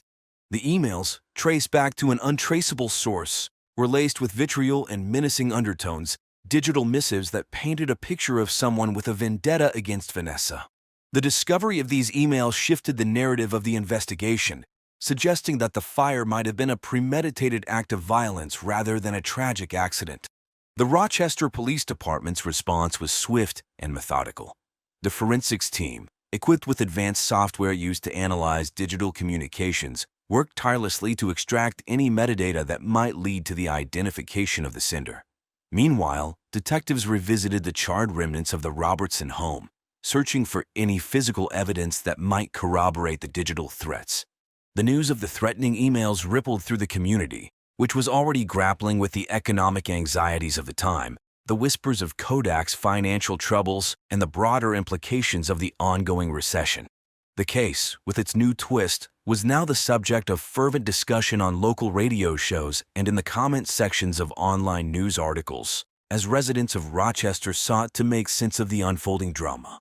As the investigation pressed forward, the police remained tight-lipped about their findings, though it was clear that the discovery of the emails had provided a new avenue of inquiry. The Rochester community watched on, hopeful that this latest development would bring them closer to understanding the events that led to the tragic loss of Vanessa Robertson. The Rochester Police Department's search for Vanessa Robertson's killer led them to a third individual of interest, George Stekanovich, a 45-year-old ex-convict whose presence had been noted in the vicinity of the Robertson residence in the days preceding the fire. Stekanovich, with a past marred by criminal activity, had been attempting to reintegrate into society, holding on to the dream of leaving his checkered history behind him. Stekanovich's occupation since his release from prison had been sporadic, with him taking on various odd jobs around Rochester. His transient nature and proximity to the Robertsons' home during the critical time frame made him a figure of suspicion in the eyes of the detectives.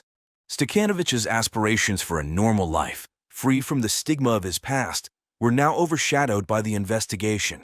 Detectives Harmon and Grace approached the interrogation with the intent to peel back the layers of Stekanovich's recent activities.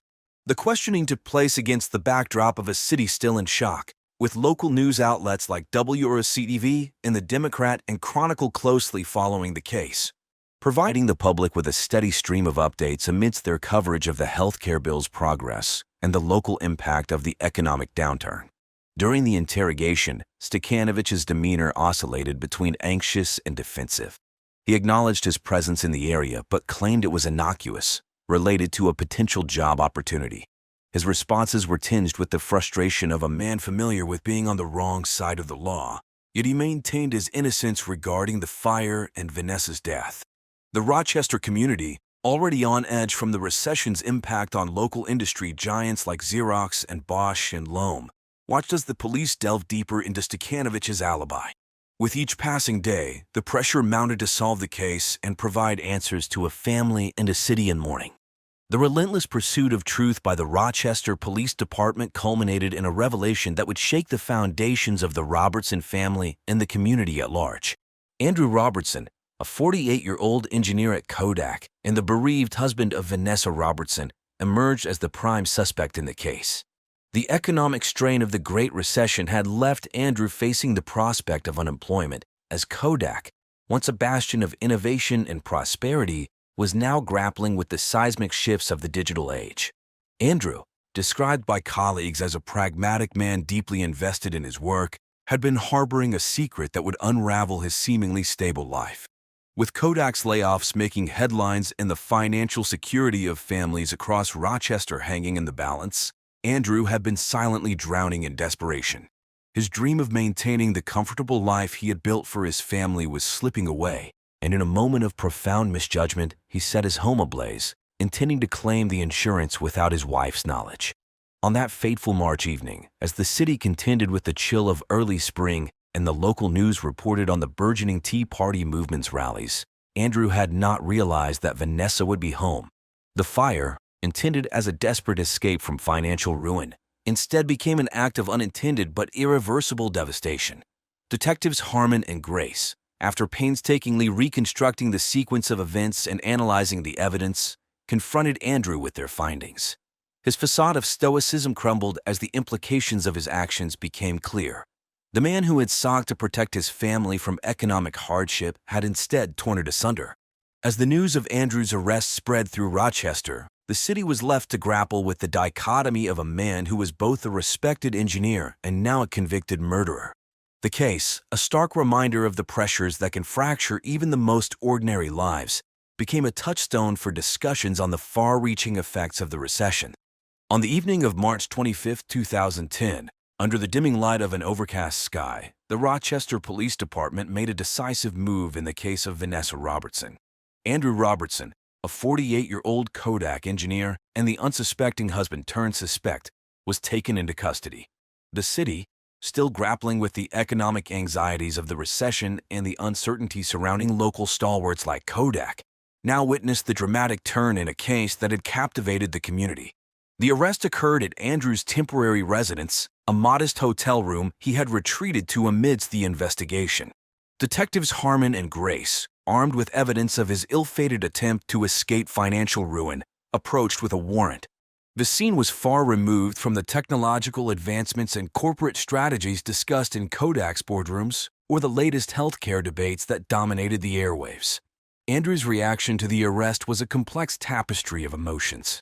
Surprise registered on his face, quickly followed by the dawning realization of the consequences of his actions. The man who had engineered a desperate plan to secure his family's future through an act of arson was now confronted with the irreversible outcome of his wife's death. As the news of the arrest broke, it rippled through Rochester's local media, with reporters from stations like Wham and WGC providing live updates. Breaking into scheduled programming that included March Madness basketball and the latest episodes of popular TV shows. The community, which had been following the case with bated breath, now grappled with the reality that the tragedy was rooted not in random violence but in a domestic spiral gone horribly wrong. The Robertson children, already facing the loss of their mother, were dealt another blow with the arrest of their father. The family's grief was compounded by a sense of betrayal, their private turmoil laid bare for all to see. As the details of the case unfolded, the city of Rochester bore witness to a family's heartbreak and the downfall of a man who had succumbed to the darkest reaches of despair. The trial of Andrew Robertson commenced amidst a climate of heightened public interest.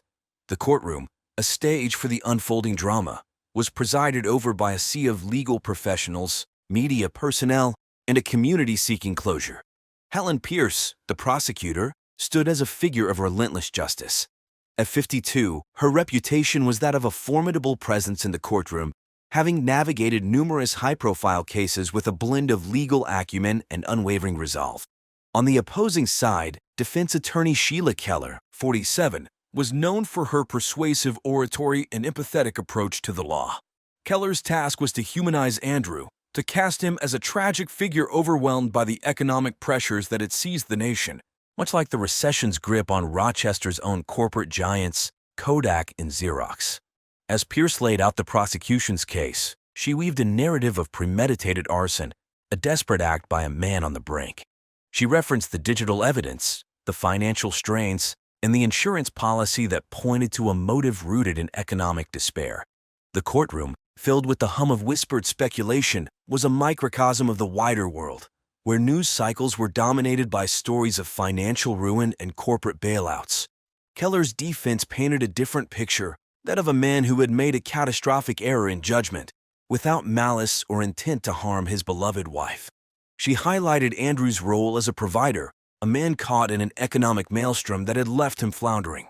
Throughout the proceedings, the emotional toll on Vanessa's family was palpable. They sat, a portrait of sorrow, their presence a silent testimony to the life that had been so abruptly taken from them. The trial, unfolding under the scrutiny of local media outlets like the Democrat and Chronicle, became a somber reflection of the times, a narrative of personal tragedy against the backdrop of national economic hardship.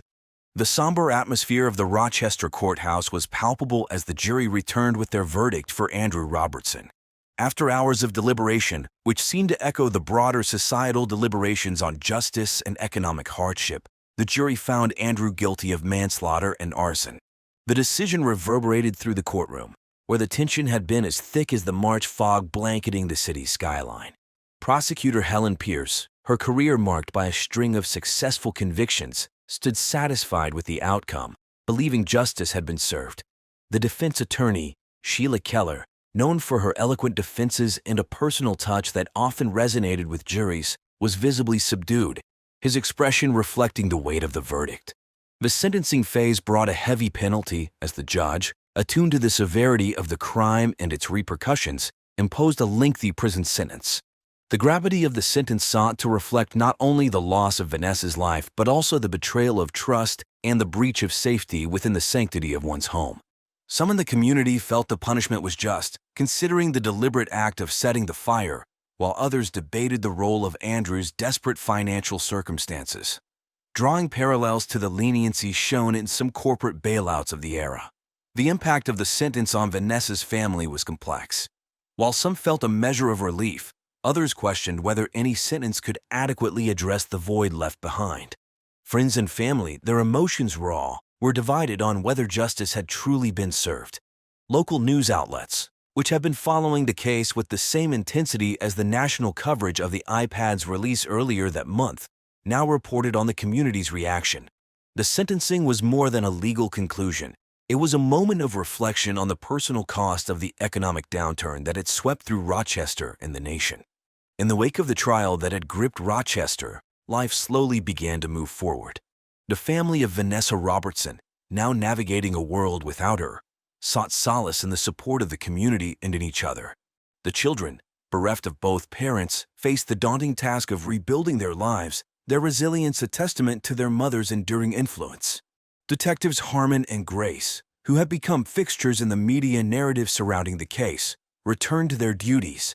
The experience, however, left an indelible mark on their careers. They continued to serve with a renewed understanding of the complexities of human behavior and the unforeseen impacts of financial despair. The suspects who had been drawn into the case, Eleazar Jones, Kristen Valmont, and George Stekanovich, sought to reclaim their reputations and move past the cloud of suspicion that had briefly overshadowed their lives. Jones returned to his farm, Valmont to her ambitions at Kodak, and Stekanovich to his quest for redemption.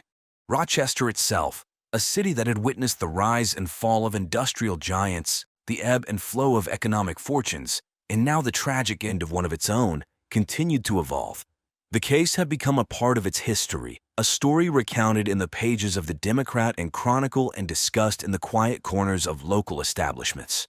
As the memory of the trial faded from the headlines, overtaken by coverage of the 2010 midterm elections or the latest advancements from companies like Apple, the community did not forget the lessons learned. The tragedy of Vanessa Robertson served as a stark reminder of the human cost of economic hardship, a narrative that resonated in the collective consciousness of a city all too familiar with change. Life after the trial was not just about moving on. It was about remembering and finding meaning in the aftermath of loss. For all those touched by the case, the journey forward was one paved with reflection, resilience, and a hope for a future free from such heartbreak. The case of Vanessa Robertson is a somber reminder of the fragility of life and the unforeseen consequences of desperation. In the quiet suburb of Rochester, a family was torn asunder, and a community was left to find healing in the aftermath of a tragedy that was as senseless as it was sorrowful. Maria Rodarty Sullivan was a vibrant 38-year-old woman known for her artistic talents and kind-hearted nature. She lived in Summerville, South Carolina, a small town known for its charming downtown and the annual Flower Town Festival. Maria worked as a freelance artist, creating beautiful paintings and sculptures that she sold at local art fairs and galleries. Maria lived with her husband, David Sullivan, and her 18-year-old stepson, Tyler. David was a retired naval officer, and they had been married for 10 years. Despite their 20-year age difference, Maria and David were deeply in love. They met at a local art show where Maria's work was being displayed. David was immediately drawn to her creativity and passion for life. Maria tried her best to create a happy and harmonious home. She balanced her freelance work with managing the household and caring for Tyler. She was a motherly figure to Tyler, who had lost his biological mother a few years earlier. Maria and Tyler's relationship was said to be strained, but she remained hopeful that they could eventually bond. In her free time, Maria enjoyed reading and gardening. She was a big fan of classic literature, often quoting Jane Austen and the Bronte sisters.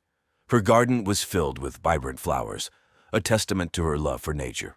Maria was also active in the local community, volunteering at the Somerville Public Library and participating in neighborhood events. In the days leading up to her death, Maria was excited about a new art project. She was working on a series of sculptures inspired by the local wildlife and landscapes of South Carolina.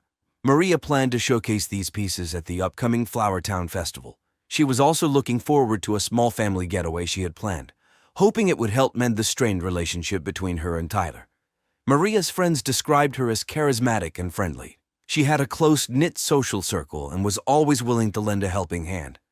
Her friends recalled how Maria would often host dinner parties, cooking delicious meals, and creating a warm, welcoming atmosphere.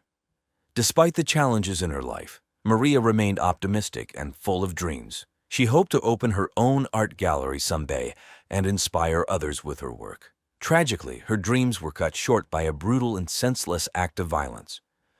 Maria's life was a testament to her resilience and creativity, and her loss was deeply felt by all who knew her. On the morning of September 12, 2012, Somerville was just waking up. It was a cool, clear day, with the sun shining brightly. Around 8:30 a.m., Maria Rodarty Sullivan's neighbor, Lilybeth Carter, walked over to the Sullivan house. Lilybeth, who was 25 years old, lived next door. She often visited Maria to discuss her true crime novel, which she was working on based on real-life events. Lilybeth knocked on the door, but no one answered. She found this odd because Maria was usually up early, working in her art studio. The studio was a small, separate building in the backyard. Lilybeth decided to check there. As she approached the studio, she noticed the door was slightly open. When Lilybeth entered, she was greeted by a horrific scene. Maria was lying on the floor, covered in blood. The room was in chaos, with broken sculptures and shattered glass everywhere. Maria's body showed signs of a violent struggle. Lilybeth was shocked and horrified. Her hands trembled as she quickly dialed 911 on her cell phone. The 911 operator, calming Lilybeth as best they could, instructed her to stay outside and wait for the police. Lilybeth, still in shock, followed the instructions. She stood in the yard, staring at the studio, trying to process what she had just seen. The police arrived within minutes. As they began their investigation, they noted the heavy sculpture near Maria's body. It was clear this was the murder weapon, used to inflict multiple blunt force trauma injuries. The amount of blood and the state of the studio indicated a frenzied attack. Lilybeth was interviewed by the police. She was still shaken but managed to provide a clear account of her morning. She described her relationship with Maria and her reasons for visiting. Her detailed observations helped the investigators piece together the timeline of events leading up to the discovery of Maria's body. The discovery of Maria Rodarty Sullivan's body marked the beginning of a complex and emotional investigation.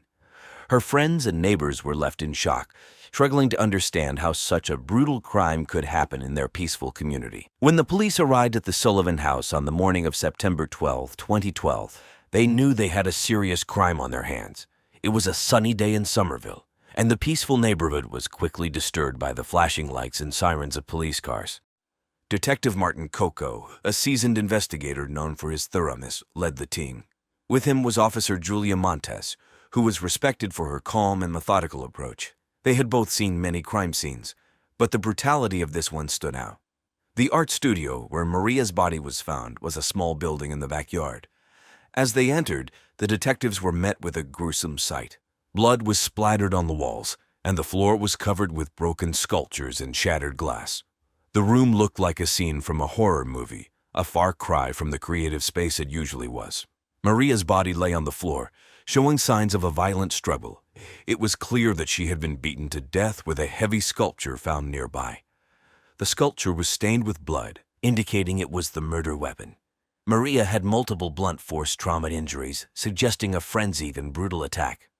The police immediately began their investigation. They cordoned off the area to preserve evidence. Detective Coco and Officer Montes carefully examined the crime scene, looking for any clues. They used advanced forensic techniques, including fingerprint dusting and blood pattern analysis, to piece together what had happened. The detectives worked quickly but meticulously. They collected samples of blood and hair for DNA analysis and took photographs of the scene from every angle. They also found a few items that seemed out of place, like a torn piece of cloth and a broken piece of jewelry, which they bagged as evidence. Outside, neighbors gathered, watching with a mix of fear and curiosity. The police asked anyone who had seen or heard anything unusual to come forward. They also conducted door-to-door interviews to gather more information about the hours leading up to the discovery of Maria's body. As the day went on, the police presence grew. Additional officers arrived to help with the investigation, and the media started to gather, drawn by the shocking nature of the crime.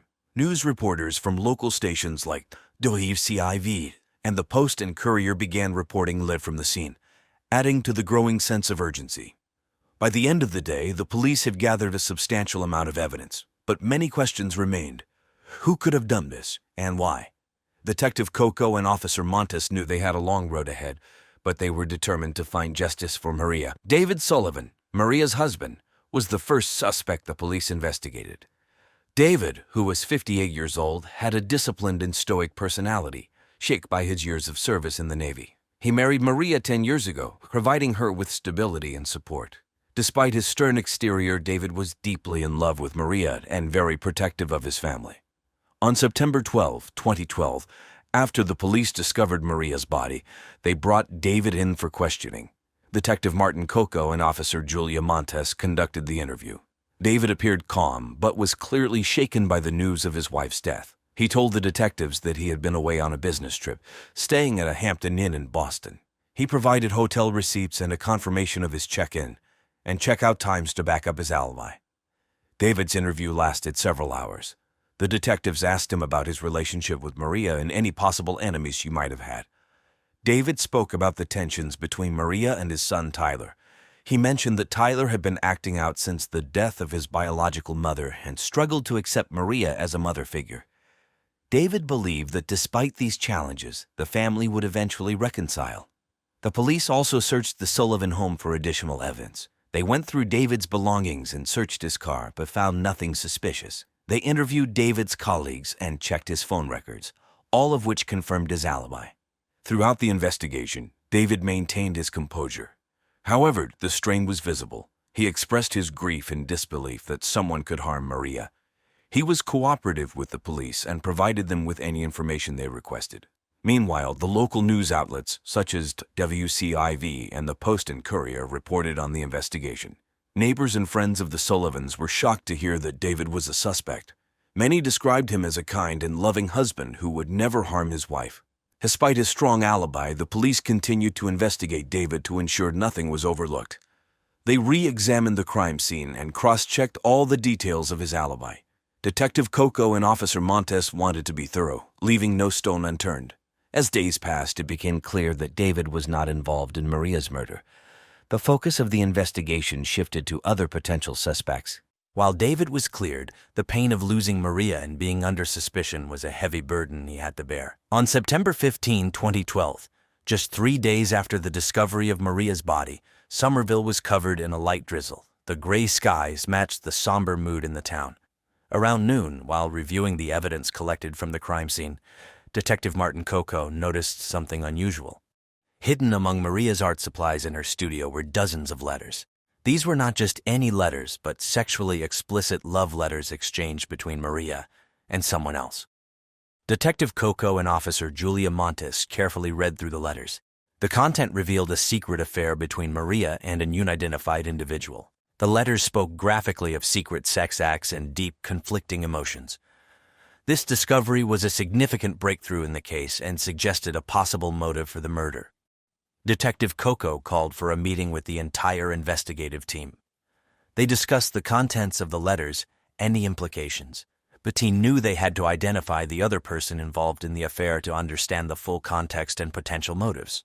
Officer Montes led the effort to gather more information. She visited Maria's close friends and neighbors, asking if anyone knew about the affair. Many were shocked and had no idea Maria was involved with someone other than her husband, David.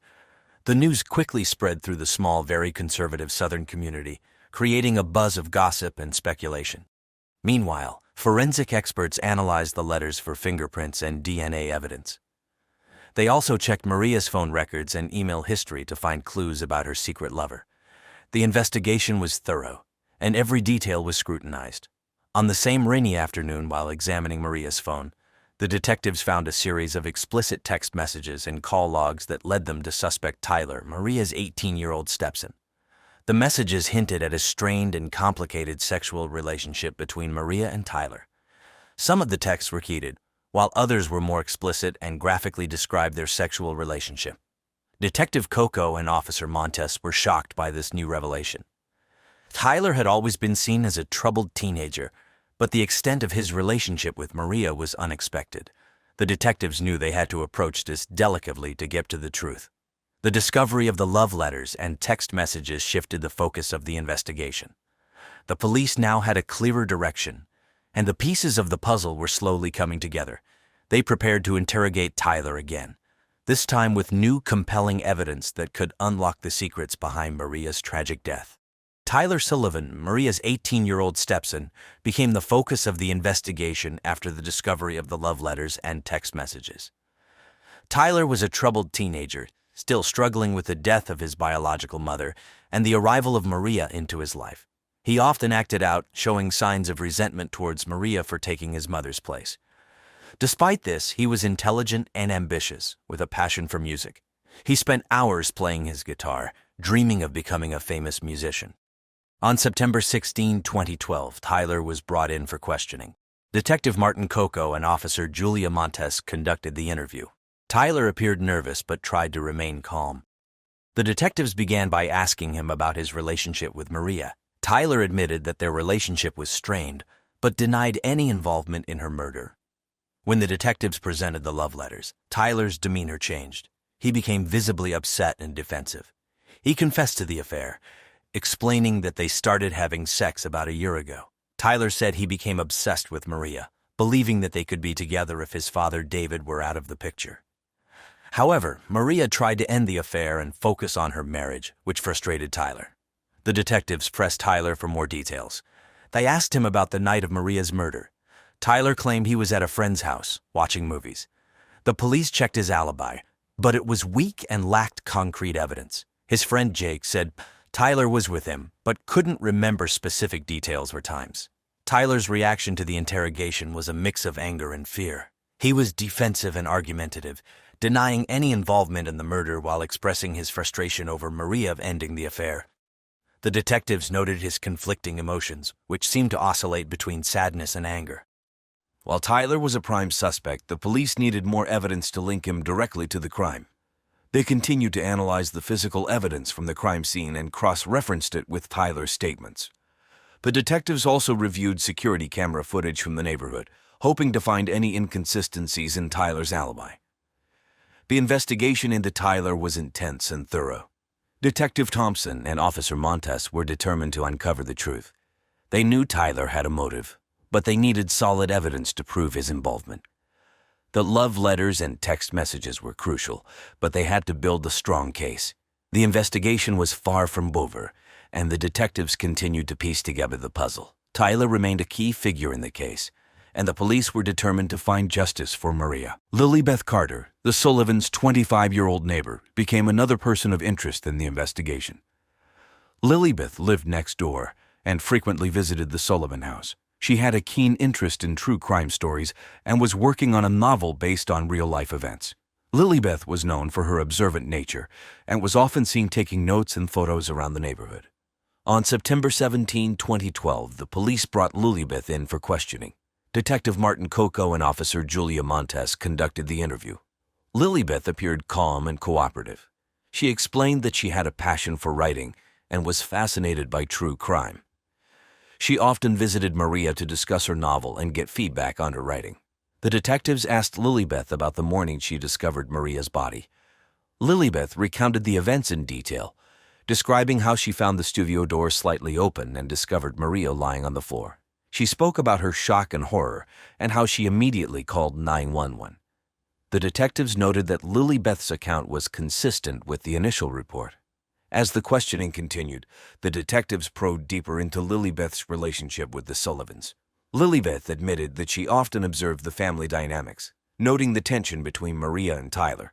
She also mentioned that she had seen Tyler acting suspiciously on several occasions, but didn't think much of it at the time. The detectives asked Lilybeth about her interest in true crime and whether it influenced her actions. Lilybeth explained that her interest was purely academic and creative.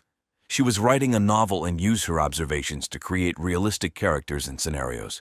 She denied any involvement in Maria's murder and insisted that she was just a concerned neighbor. Lilybeth's calm and cooperative demeanor made it difficult for the detectives to determine if she was hiding anything. They decided to search her house for any evidence that might link her to the crime. They found several notebooks filled with detailed observations about the neighborhood and the Sullivans, but nothing directly incriminating. Despite her cooperation, Lilybeth remained a person of interest. The detectives continued to monitor her closely, looking for any inconsistencies in her story. They also reviewed the security footage from the neighborhood, hoping to find any evidence that could either implicate or clear her.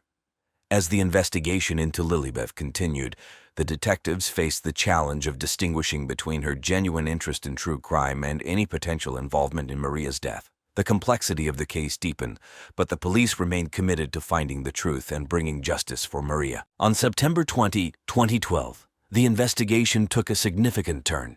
Detective Martin Coco and Officer Julia Montes had gathered enough evidence to identify the murderer. The evidence pointed to Tyler Sullivan, Maria's 18-year-old stepson. Tyler's conflicting emotions and erratic behavior had raised suspicions from the start, but it was the discovery of his fingerprints on the murder weapon that sealed his fate. Tyler was known to be a troubled teenager. He struggled with the recent death of his biological mother and resented Maria for taking her place.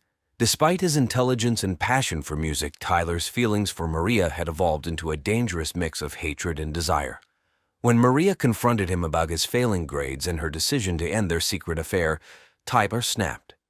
In a fit of rage and obsession, he attacked her with a heavy sculpture from her studio.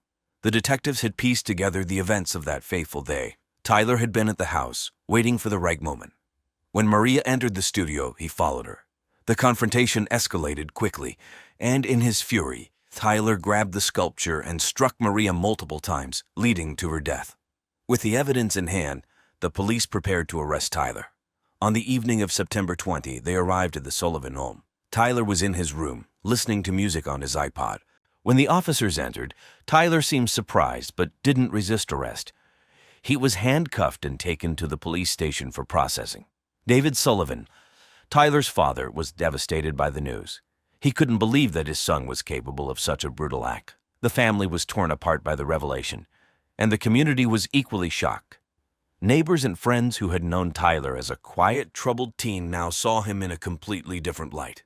The police detailed the evidence during a press conference, explaining how Tyler's obsession with Maria and his inability to control his emotions led to the murder. The discovery of the sexually explicit letters and Tyler's fingerprints on the murder weapon were critical pieces of the puzzle that helped solve the case. As Tyler was taken away, his reaction was a mix of anger and resignation. He knew the evidence against him was overwhelming, and there was no escape from the consequences of his actions. Maria's friends and family were relieved that the murderer had been caught, but the pain of losing Maria remained. The arrest of Tyler Sullivan brought some closure to the case, but the journey to justice was far from over. The next step was the trial, where the full extent of Tyler's actions and motives would be revealed. The trial of Tyler Sullivan began on November 5, 2012, in Summerville, South Carolina. The courtroom was filled with reporters, friends, and family members, all eager to hear the details of the case. The prosecution was led by Assistant District Attorney James Bliver, a seasoned lawyer known for his tenacity and thoroughness. He was 45 years old, with a stern demeanor that commanded respect. Bliver argued that Tyler's obsession with Maria, coupled with his anger over her ending their affair, led him to commit the brutal murder. He presented the love letters, text messages, and the forensic evidence linking Tyler to the crime. The prosecution's case was solid, painting a clear picture of Tyler's motive and actions. The defense was handled by public defender Sarah Jane Lemon, a compassionate and determined attorney who had been practicing law for over 20 years. She was 42 years old and known for her dedication to her clients. Lemon argued that Tyler was a troubled teenager who had been deeply affected by his mother's death and was struggling with mental health issues. She claimed that Tyler's actions were not premeditated but a result of emotional turmoil and confusion. Throughout the trial, the emotional toll on Maria's family was evident. Her husband, David Sullivan, sat in the front row, his face etched with grief and disbelief. Friends and family members wept quietly as they listened to the details of Maria's tragic death. After several weeks of testimony and evidence, the jury deliberated for 2 days. On December 3, 2012, they returned with a verdict. Tyler Sullivan was found guilty of second-degree murder. The courtroom was silent as the judge read the verdict. Tyler showed little emotion, his face blank as he listened to his fate. The sentencing took place on December 10, 2012. Tyler was sentenced to 25 years in prison without the possibility of parole. The judge stated that while Tyler's actions were driven by emotional distress, the brutality of the crime warranted a severe punishment. The sentence aimed to provide justice for Maria and her family while acknowledging Tyler's troubled background. Maria's family had mixed reactions to the sentence. Some felt it was too lenient, given the nature of the crime, while others believed it was a fair balance between justice and compassion for Tyler's mental state. The community of Somerville was left to grapple with the aftermath of the tragedy, hoping to find some sense of closure. The trial and sentencing of Tyler Sullivan were widely covered by local media, including WCIV and the Post and Courier. The case served as a somber reminder of the impact of emotional and mental health issues and the devastating consequences they can have. After Tyler Sullivan was sentenced to 25 years in prison, life in Somerville, South Carolina, began to slowly move forward. The trial had been a traumatic experience for everyone involved, leaving lasting impacts on the community. David Sullivan, Maria's husband, struggled to cope with the loss of his wife and the imprisonment of his son. He took a leave of absence from his job and sought counseling to deal with his grief and the overwhelming sense of betrayal. Friends and neighbors provided support, but David often felt isolated. He decided to move to Charleston to start fresh, away from the painful memories in Somerville. Tyler's incarceration was a difficult adjustment for him as well. He was sent to a state correctional facility where he began receiving psychological counseling. The prison system offered educational programs, and Tyler enrolled in classes to complete his high school education and began studying music theory, still clinging to his dream of becoming a musician someday. Lilybeth Carter, the neighbor and true crime enthusiast, was deeply affected by the entire ordeal. She continued to write her novel, now incorporating the harrowing experience she had lived through. The local media, including WCIV and the Post and Courier, feature interviews with Lilybeth, discussing her perspective on the case. Despite the unwanted attention, Lilybeth remained focused on her writing, finding solace in her creative work. Detective Martin Coco and Officer Julia Montes, the lead investigators, received commendations for their diligent work in solving the case. The success of their investigation reinforced their commitment to justice and the importance of thorough police work. The case also highlighted the need for increased support for mental health issues, both within families and the broader community. Life in Somerville gradually returned to a semblance of normalcy, but the memory of Maria Rodarty Sullivan and the tragic events that unfolded remained etched in the hearts of those who knew her. The town's resolve to support mental health initiatives and honor Maria's legacy became a lasting tribute to her life. Johnny Ray Miller was only 18 years old when he was killed, but he was already living a life full of adult responsibilities. Born and raised in the small city Bowling Green, Kentucky, Johnny Ray was known for his bright smile, easygoing nature, and dedication to his family. Just days graduating from Warren Central High School, he married his pregnant high school sweetheart, Millie Thornton, and quickly took on the role of a husband and father. A former high school swimming star, Johnny Ray worked as a mechanic at the local Jiffy Lube, spending his days changing oil, rotating tires, and fixing engines. His co-workers liked him for his positive attitude and willingness to help out, even when the shop was busy. Johnny Ray's love for his family was evident to everyone who knew him. He adored his 16-month-old son, Royal, and was often seen pushing him in a stroller through the aisles of the local Walmart. Johnny Ray had big dreams for his family, even if money was tight. He had been talking about taking Millie and Royal to the Smoky Mountains for a vacation, where they could relax and enjoy the great outdoors. But behind the happy pictures on social media, there were struggles that not everyone saw. Johnny Ray was balancing a lot for someone his age, working long hours to support his family while trying to stay involved in the lives of his young wife and son. Despite his commitments, Johnny Ray sometimes found himself in trouble. He had a weakness for other women, which often caused tension between him and Millie. This tension grew when Millie's father, Dr. Alan Thornton, whose house the couple lived in, began spending more time around the couple. Alan was a respected urologist in town, but he had developed an unhealthy sexual obsession with his son-in-law. Johnny Ray didn't realize the danger he was in, thinking the older man's attention was just a father-in-law's concern. In May of 2018, Johnny Ray's life was tragically cut short. Just days before his death, he had shared a post on Facebook about how excited he was for the future, looking forward to the summer with his family. But that future was stolen from him, leaving behind a young wife, a toddler son, and a town in shock over the brutal crime that would soon come to light. On the morning of May 14, 2018, Bowling Green was just waking up when a horrific discovery shattered the quiet neighborhood on College Street. It was around 7:30 a.m. when Millie Thornton, Johnny Ray's young wife, stepped into the garage of her father's large, two-story home. She had been worried since Johnny Ray hadn't come to bed the night before. She thought he might have fallen asleep working on the old Chevy truck he'd been fixing up, a project he'd been excited about for weeks. What Millie found instead would haunt her for the rest of her life. Johnny Ray's lifeless body lay crumpled on the cold concrete floor. All his clothes, except for his underwear, were torn, almost ripped off, and there was blood everywhere. The sight of her husband, the father of her child and love of her life, battered and broken, sent Millie into a state of shock. She couldn't believe what she was seeing. Millie screamed, her cries echoing through the garage and into the quiet morning air. Panicked and terrified, she grabbed her phone and called 911, her hands shaking so badly that she could barely dial the number. When the 911 operator answered, Millie could hardly speak. She managed to choke out the words, "My husband. There's blood everywhere." The operator, sensing the urgency, dispatched emergency responders immediately. Millie, in tears, backed out of the garage, unable to look at Johnny Ray's body any longer. She waited on the front lawn, her face pale and her whole body trembling, as she watched the minutes tick by, each one feeling like an eternity. Within minutes, police officers arrived at the scene, followed closely by paramedics, were greeted by the gruesome sight of Johnny Ray's body, trying to hold back tears. Within minutes, the sound of sirens filled the air as Boulder police arrived on the scene. Neighbors peeked out from their windows, drawn by the flashing lights, but Jason couldn't bring himself to look at anyone. His world had just been shattered, and all he could do was wait for the nightmare to unfold further. The Boulder police arrived quickly at Paul Barstow's home on the night of June 5, 2017.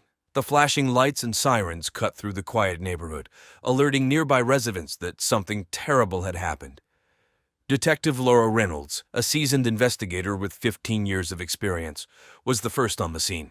Known for her no-nonsense approach and sharp instincts, Reynolds immediately sensed that this was no ordinary death. As she entered the house, Reynolds took in the disarray. The living room looked like it had been the site of a struggle. An overturned chair, scattered papers, and a shattered coffee mug painted a picture of chaos. But it was the scene in the bedroom that confirmed her worst fears. Paul Barstow lay on the floor, a length of rope still tightly wound around his neck. His face was pale, his eyes lifeless. The sight was disturbing, even for someone as experienced as Reynolds. The crime scene team quickly set to work, photographing the room from every angle and collecting potential evidence. They dusted for fingerprints, took samples from the rope, and carefully bagged the shattered pieces of the coffee mug. Reynolds noticed the position of Paul's body. His hands bore defensive wounds, and there were signs of bruising around his neck and face. To her, this clearly pointed to a violent struggle, suggesting that Paul had fought for his life. However, not everyone on the team was convinced. As the investigation progressed, a controversy began to brew. Some forensic experts argued that the scene could be interpreted differently. Dr. Matilda Chiang, a forensic pathologist with a reputation for thoroughness, suggested that the evidence might point to a suicide rather than a murder. She noted that the rope had been tied in a way that could be self-inflicted, and the disarray in the living room could have been caused by Paul in a distressed state. According to Dr. Chiang, it wasn't uncommon for people in deep emotional turmoil to stage scenes before taking their own lives. This conflict between several different experts created tension within the investigation. On one side, Detective Reynolds and her team were convinced that Paul had been murdered, possibly during a violent struggle. On the other side, Dr. Chiang and her supporters argued for a more nuanced interpretation, one that considered the possibility of suicide. The disagreement slowed the investigation, as the team was forced to consider both possibilities, examining every piece of evidence from multiple angles. As the days passed, the pressure on the Boulder Police Department grew. The media caught wind of the conflicting theories, with local outlets like the Denver Post, a newspaper renowned for its hard-hitting investigations, running stories that questioned whether the police were pursuing the right leads. The controversy only added to the anguish of Paul's family, who were desperate for answers. They wanted to know what had really happened to the man they loved, and they demanded that the police uncover the truth, whether it pointed to murder or suicide. Angelica Barstow, Paul's sister-in-law, quickly became the first person of interest in the investigation. At 34, Angelica was known in Boulder for her quirky personality. She ran a YouTube channel with almost 100,000 subscribers called Fairy Works, where she posted videos about her interactions with fairies and other spiritual beings. The channel had gained quite a lot of attention, including from newspapers and some online outlets, but mostly for the wrong reasons. Viewers attacked her by the thousands, leaking hateful comments saying everything she was talking about was fake and that she was a liar. And by June 2017, the negativity had begun to take its toll on Angelica's mental health. Angelica's marriage to Jason Barstow, Wald's younger brother, had been rocky. Millie spoke softly, her voice trembling as she recounted how they had argued the night before Johnny Ray's death. She was clearly devastated by his murder, but the detectives needed to dig deeper. Billy explained that she had gone to bed alone, assuming Johnny Ray was busy with his project in the garage. When she woke up and found him missing, she panicked and went to look for him, leading to her horrific discovery. The detectives observed Millie closely as she spoke, noting her pale face and trembling hands. Her grief seemed genuine, but they couldn't rule out the possibility that she could be hiding something. The pressure of being a young mother, combined with Johnny Ray's known infidelities, could have driven her to a breaking point. The police continued to press Millie, asking her where she had been during the hours Johnny Ray was killed. Millie insisted that she had been home all night, asleep with her son. She couldn't think of anyone who would want to harm Johnny Ray, but her growing insecurity about their marriage had been evident to her close friends. Millie's responses were calm but filled with sorrow. She repeatedly expressed her disbelief that anyone could hurt Johnny Ray, much less kill him. Despite Millie's apparent innocence, the detectives remained cautious. They needed to explore every angle, and Millie's proximity to the crime made her a key figure in their investigation. As they moved on to other potential suspects, they kept Millie on their list, knowing that in murder cases, even those closest to the victim can have secrets. As the investigation into Johnny Ray Miller's murder continued, the police shifted their focus to Dr. Alan Thornton, Johnny Ray's father-in-law. Dr. Thornton, 52, was a well-known urologist in Bowling Green, Kentucky, with a reputation as a respected and successful medical professional. On the surface, he appeared to be a pillar of the community, dedicated to his practice, involved in local charities, and well-liked by his patients. However, behind closed doors, Alan Thornton was a man with dark and twisted secrets. Johnny Ray had been married to Dr. Thornton's daughter, Millie Thornton, for just over a year, and while Dr. Thornton publicly supported the young couple by letting them and their son live in his house, he harbored a disturbing sexual obsession with his son-in-law. This obsession had begun innocuously enough, with Dr. Thornton accidentally walking in on Johnny Ray in the bathroom and offering to buy him clothes. But over time, his feelings had evolved into something far more dangerous, an overwhelmingly intense and unhealthy sexual obsession. Alan's feelings were conflicted. He was jealous of Johnny Ray's relationship with his daughter Millie and simultaneously desired Johnny Ray in ways that made him deeply uncomfortable. The police became even more suspicious of Dr. Thornton when they learned about his past. His wife, Carol Thornton, had died in a boating accident years earlier under circumstances that some in the community found questionable. Although no evidence had ever pointed to foul play, the case had never quite sat right with some of the locals. Now, with Johnny Ray's murder, the police wondered if Alan Thornton could be responsible for yet another suspicious death within his family. When the police brought Dr. Thornton in for questioning, he appeared calm and composed, traits expected of a seasoned medical professional. He answered their questions with measured responses, carefully choosing his words. The detectives asked about his relationship with Johnny Ray, and Alan described it as amicable, though he admitted they had their differences. He claimed to have been home the night of the murder, watching television and preparing for an early morning surgery the next day. He even mentioned that he had been binge-watching the feminist allegory The Handmaid's Tale on Hulu, trying to appear as ordinary as possible. However, the detectives noticed something off in Dr. Thornton's demeanor, an underlying tension that suggested he was hiding something. When they pressed him further about whether he had sexual feelings for Johnny Ray, he became slightly defensive, insisting that he had no interest in his son-in-law. He dismissed any suggestion of jealousy or inappropriate feelings, stating that he only wanted what was best for Millie and her new family. Despite his outward calm, Dr. Thornton's answers raised red flags for the investigators. They knew that his successful career and community standing would make it difficult to prove any involvement in Johnny Ray's death without solid evidence. Still, they couldn't ignore the unsettling feeling that Alan Thornton was not being entirely truthful. As they continued their investigation, they kept a close watch on Dr. Thornton, aware that his dark obsession could have been the driving force behind the brutal murder. The investigation into Johnny Ray Miller's murder led the police to a third suspect, Savannah Lee, a 33-year-old stripper who worked at a local gentleman's club called Wild Girls in Bowling Green. Savannah was known for her fiery personality and independence, traits that had drawn Johnny Ray to her in the first place. Their relationship had begun several months before his death, and it was anything but simple. Savannah was captivated by Johnny Ray's youth and charm, seeing in him an escape from her current life. Savannah had a tough exterior, but those who knew her understood that beneath her confidence was a woman desperate for a better future. She had been working at the club for years, entertaining men from all walks of life, but she dreamed of a life far removed from the seedy underworld of adult entertainment. When Johnny Ray came into her life, she believed she had found a way out. Their affair was intense and passionate, filled with quick late-night sex and fast food drive-through and whispered promises. However, as time passed, Savannah grew increasingly frustrated with Johnny Ray's reluctance to leave Millie and their young son. She wanted more than just stolen moments. She wanted a future with him. When the police brought Savannah in for questioning, they found a woman who was both defiant and scared. She wore a tight black leather jacket, ripped jeans, and red lipstick that made her stand out in the small interrogation room. Savannah wasn't one to back down easily, and she met the detective's questions with a mix of sass and suspicion. She admitted to having an affair with Johnny Ray but denied any involvement in his murder. "I banged him like there was nothing left to lose," she insisted, her voice cracking slightly, though she quickly regained her composure. She claimed that she had been at work the night Johnny Ray was killed, providing an alibi that seemed credible on the surface.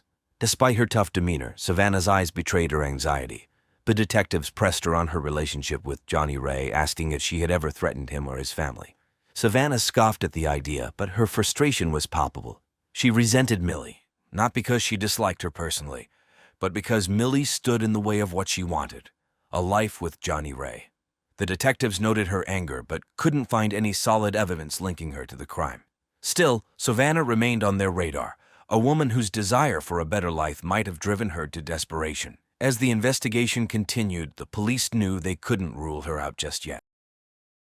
As the investigation into Johnny Ray Miller's murder entered its third week, the Bowling Green Police Department was at a standstill. Despite interrogating several suspects, including Johnny Ray's wife, Millie, his father-in-law, Dr. Alan Thornton, and his lover, Savannah Blee, the detectives hadn't found any solid evidence that pointed directly to the killer. The case seemed to be going cold, and the small Kentucky town was growing anxious for answers. Then, on a humid morning in late May 2018, a breakthrough came. Detective Samuel Branson, who had been poring over the details of the case, decided to revisit the crime scene one more time. He returned to Johnny Ray's garage, hoping to find something, anything, that had been overlooked in the initial investigation. The garage, a cluttered space filled with tools, car parts, and remnants of Johnny Ray's hobbies, had already been combed through multiple times, but Branson was determined not to leave any stone unturned. As he carefully examined the area around the workbench, something caught his eye. Tucked behind a pile of old newspapers was a small, nearly invisible digital recorder. It was a cheap, pocket-sized device, the kind you might pick up at a convenience store. Branson picked it up and immediately realized it could be crucial evidence. The recorder was dusty, as if it had been there for a while, and its battery was nearly dead, but it was intact. Back at the station, Branson and his team played the recording. What they heard sent chills down their spines. The recording captured the sounds of a heated argument between Johnny Ray and another man, whose voice was quickly identified as Dr. Alan Thornton's. The audio was muffled, but it was clear enough to make out several key phrases. Thornton could be telling Johnny Ray, I want you in every part of me, and pleading for Johnny Ray to make me the happiest man on earth. The creepy conversation escalated, with Johnny Ray pleading to leave, but the recording abruptly ended before the fabled confrontation. The detectives knew they had found the smoking gun. The recording not only placed Dr. Thornton at the scene of the crime, but also suggested a motive driven by a twisted sense of jealousy and sexual desire. Armed with this new evidence, the police secured a warrant to search Dr. Thornton's home and office. There they discovered more incriminating evidence, including a series of anonymous letters sent to Millie, which they matched to Thornton's handwriting. These letters had been intended to drive a wedge between Johnny Ray and Millie by revealing Johnny Ray's affairs with women, further fueling the doctor's obsessive and dangerous sexual feelings toward his son-in-law. The discovery of the digital recorder was the turning point in the investigation. It gave the police the evidence they needed to move forward with the case and finally bring Johnny Ray's killer to justice. As they prepared to confront Dr. Thornton, they knew they were closing in on a man whose obsession had spiraled into murder. On May 28, 2018, the Bowling Green Police Department made their move. Armed with the digital recording that implicated Dr. Alan Thornton in Johnny Ray Miller's murder, they arrived at Thornton's upscale suburban home early in the morning. The neighborhood was quiet. The only sounds were the chirping of birds and the occasional bark of a distant dog. But inside the Thornton household, chaos was about to erupt. Dr. Thornton, 52, was a well-known and respected urologist in Bowling Green, Kentucky. To the public, he was the picture of professionalism, a devoted father and community leader. But the police have uncovered a darker side, revealing his unhealthy sexual obsession with his son-in-law, Johnny Ray. The evidence suggested that Thornton's jealousy and rage had driven him to commit the brutal murder, and now the time had come to bring him to justice. As the police knocked on the front door, Thornton answered, still dressed in his pajamas. He seemed calm at first, but that quickly changed when the officers informed him they had a warrant for his arrest. The color drained from his face, and he stumbled back, muttering, "This can't be happening." The officers moved swiftly, handcuffing him and reading him his rights as Millie and her son Royal looked on in shock from the hallway. The arrest was a significant moment for the detectives who had worked tirelessly on the case. Thornton was taken to the station, where he was formally charged with first-degree murder. During the interrogation, he initially tried to maintain his innocence, but the weight of the evidence against him was overwhelming. When confronted with the digital recording, his composure cracked. Thornton's face twisted with emotion as he listened to his own voice yearning for Johnny Ray, and he eventually broke down. He admitted that his sexual feelings for Johnny Ray had become uncontrollable. Thornton had been desirous of Johnny Ray's youth and charm, qualities he both desired and resented. When Johnny Ray's relationship with Millie showed signs of strain, Thornton saw an opportunity. He sent anonymous letters to Millie, hoping to sabotage their marriage and manipulate Johnny Ray into a more dependent sexual relationship. But when Johnny Ray refused Thornton's pleas for sex, the doctor's anger boiled over, leading to the violent confrontation in the garage. The news of Thornton's arrest spread quickly through Bowling Green. The Miller family, devastated by the loss of Johnny Ray, were both relieved and horrified by the revelation. Millie, who had loved and trusted her father, was shattered by the truth. As Thornton was taken away, she knew her life would never be the same. The once respected doctor had been unmasked as a murderer, and the town of Bowling Green would never forget the tragedy that unfolded in their midst. The trial of Dr. Alan Thornton began on November 5, 2018 in Warren County Circuit Court. The case had captured the attention of the entire community, with many in Bowling Green shocked by the revelations about the well-known doctor. The courtroom was packed as both the prosecution and defense presented their cases. The prosecution was led by Assistant District Attorney Laura Shepard, a seasoned prosecutor known for her tough, no-nonsense approach. Shepard, 44, laid out a compelling case against Dr. Thornton, emphasizing the premeditated nature of the crime. She argued that Thornton's jealousy and obsession with Johnny Ray Miller had driven him to commit murder. Shepard highlighted the anonymous letters sent to Millie and the digital recording as key pieces of evidence, showing that Thornton had meticulously planned to break up his daughter's marriage. She described Thornton as a man consumed by his twisted desires, ultimately leading him to kill the young father in a fit of rage. On the other side, the defense was handled by attorney Mark Preston, 50, a well-respected figure in Bowling Green's legal community, known for his calm demeanor. Preston argued that Thornton had acted in a moment of temporary insanity, claiming that the doctor's actions were the result of an emotional breakdown rather than a calculated plan. He suggested that Thornton's mental state had deteriorated, causing him to lose control. Preston tried to cast doubt on the prosecution's case by questioning the reliability of the digital recording and suggesting that Thornton's actions might have been influenced by stress rather than deliberate intent. Throughout the trial, Johnny Ray's family, including his wife Millie and their young son Royal, sat in the courtroom. They were visibly emotional as they listened to the details of Johnny Ray's murder. Millie, in particular, struggled to hold back tears as she heard about the extent of her father's betrayal. After several days of testimony, the jury deliberated for just under 4 hours before returning with a verdict. Dr. Alan Thornton was found guilty of first-degree murder. The verdict was met with relief and sadness by Johnny Ray's family and friends. The judge sentenced Thornton to life in prison without the possibility of parole, ensuring that he would pay for the brutal crime. The trial had a profound effect on the Bowling Green community. It was a harsh reminder of how hidden obsessions and betrayals can lead to devastating consequences. For Johnny Ray's family, The verdict provided some measure of justice, but the loss of their loved one would remain a deep wound. In the aftermath of Dr. Alan Thornton's trial, life in Bowling Green slowly began to return to normal, though the impact of the case was deeply felt by everyone involved. Dr. Thornton, now serving a life sentence without parole at the Kentucky State Penitentiary, faced a life of isolation and regret. His once respected medical career was over, and he had become a pariah in his community. The prison environment was harsh, and Thornton struggled to adapt to the new reality of his life behind bars. He was placed in solitary confinement for his own protection, given the high-profile nature of his crime. His family remained supportive but faced their own struggles. The scandal had shattered their lives, leaving them to cope with the shame and isolation that came with Thornton's conviction. For Millie Thornton, the trial had been a devastating experience. As she tried to rebuild her life, she focused on caring for her young son, Royal, and finding some sense of normalcy. Millie continued to live in Bowling Green but found it difficult to escape the shadow of the tragedy that had unfolded. She was often seen in public with a somber expression, grappling with the dual burden of grief for her husband and betrayal by her father. Community support was crucial for Millie as she navigated her new reality. Friends and neighbors offered their condolences and practical help, though nothing could fully mend the emotional scars left by the murder. The Thornton case left a lasting mark on Bowling Green, a small town that had been rocked by the shocking events. While the community worked to heal, the story of Johnny Ray Miller and the betrayal by someone so close to him remained a poignant reminder of the dark side of human nature. In today's episode, we take you to a seemingly perfect marriage that was shattered by betrayal, secrets, and a brutal murder. This is the story of Colette Jackson, a loving wife, and the devastating consequences of uncovering a secret that would destroy everything.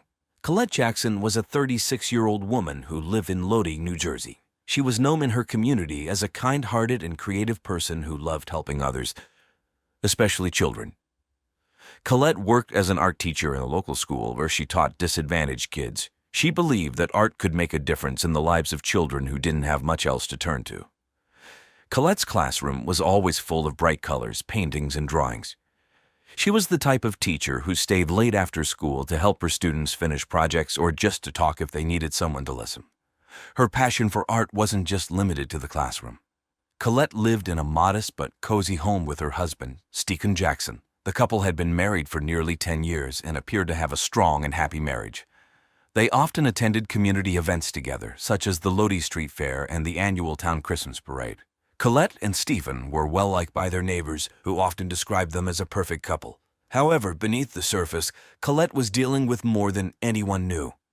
In the weeks leading up to her death, Colette had been feeling increasingly stressed and anxious.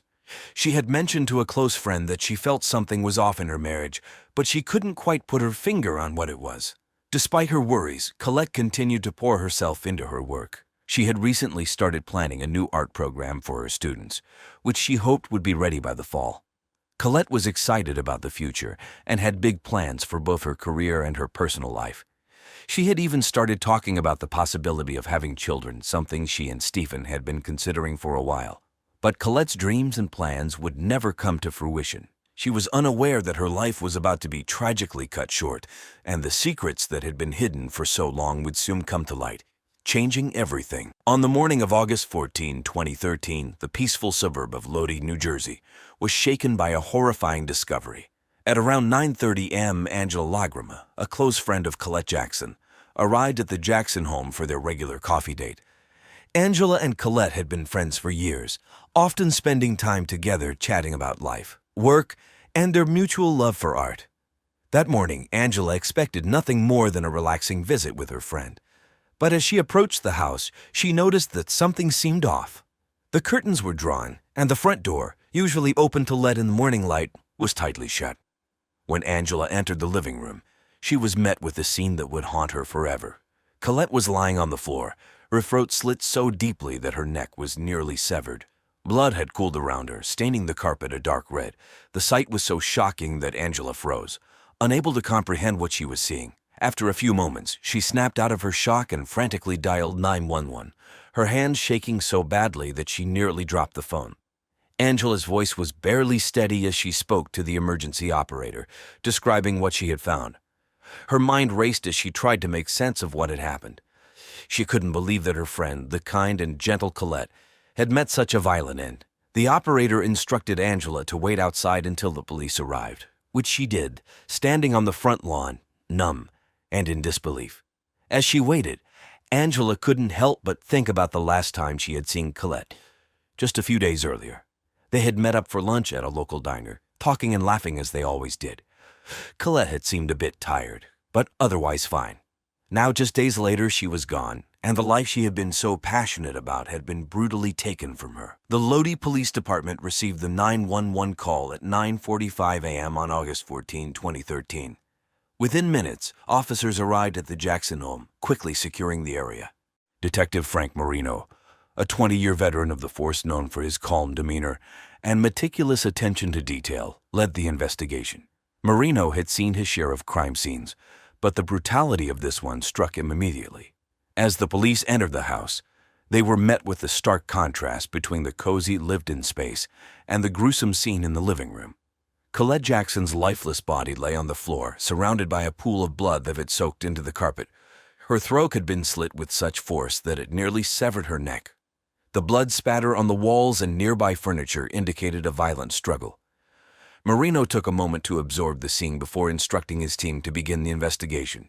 The crime scene was treated with the utmost care. The detectives worked methodically, photographing every angle of the room and collecting evidence. They noticed that nothing appeared to be out of place, no signs of forced entry or theft.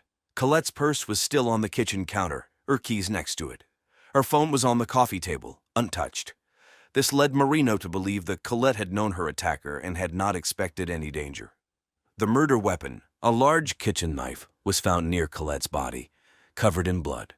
Marino instructed the forensic team to bag the knife for further analysis. He also requested that they test the blood for fingerprints, hoping that the killer might have left a trace. The team dusted for prints on every surface, carefully lifting samples to be sent to the lab. As they continued their search, Marino noticed a small, partially open box in the corner of the room. Inside were prescription pill bottles, one of which was empty. Marino found this odd, given that Colette was not known to be on any heavy medication. He made a note to follow up on the pills, suspecting they could be a clue to the killer's identity. The medical examiner, Dr. Agnes Jiang, arrived shortly after and began her examination of Colette's body. Jiang, who had worked closely with Marino on previous cases, shared his preliminary findings. The deep, clean cut to the throat suggested a sharp, heavy blade and a strong hand. Jiang estimated that Colette had been dead for several hours, likely since the early hours of the morning.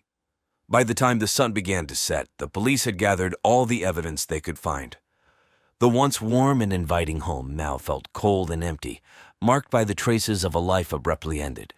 Marino knew this was just the beginning. The next step was to unravel the mystery of who could have committed such a heinous act and why. Stephen Jackson, Colette's husband, was the first person the police investigated. At 40 years old, Stephen was a well-known accountant in Lodi. He was respected for his precision with numbers and was described by colleagues as dependable but quiet. Stephen had a routine life, early mornings, long hours at the office, and weekend golf outings with his best friend, Ernie Lagrima. On the surface, he seemed like a devoted husband, but Detective Frank Marino sensed that there was more to his story. When police first questioned Stephen, he appeared distraught, claiming to be devastated by his wife's death. He told officers that he had been out of the house the previous night, visiting his elderly mother in a nearby town. His alibi seemed solid at first, as his mother and a neighbor both confirmed that Stephen had been there until late in the evening. However, Marino wasn't entirely convinced. There was something off about Stephen's behavior. He wasn't just grieving. He seemed nervous, almost as if he were hiding something. As the interview continued, Stephen's demeanor shifted. When Marino began asking about his relationship with Colette, Stephen grew defensive. He insisted that their marriage was strong, despite the usual ups and downs. But when pressed about his whereabouts during the early morning hours of August 14, Stephen hesitated. He stammered slightly before repeating that he had been at his mother's house. Marino noted this hesitation, suspecting that Stephen wasn't telling the whole truth. The investigation took a turn when the police discovered Stephen's addiction to opiates.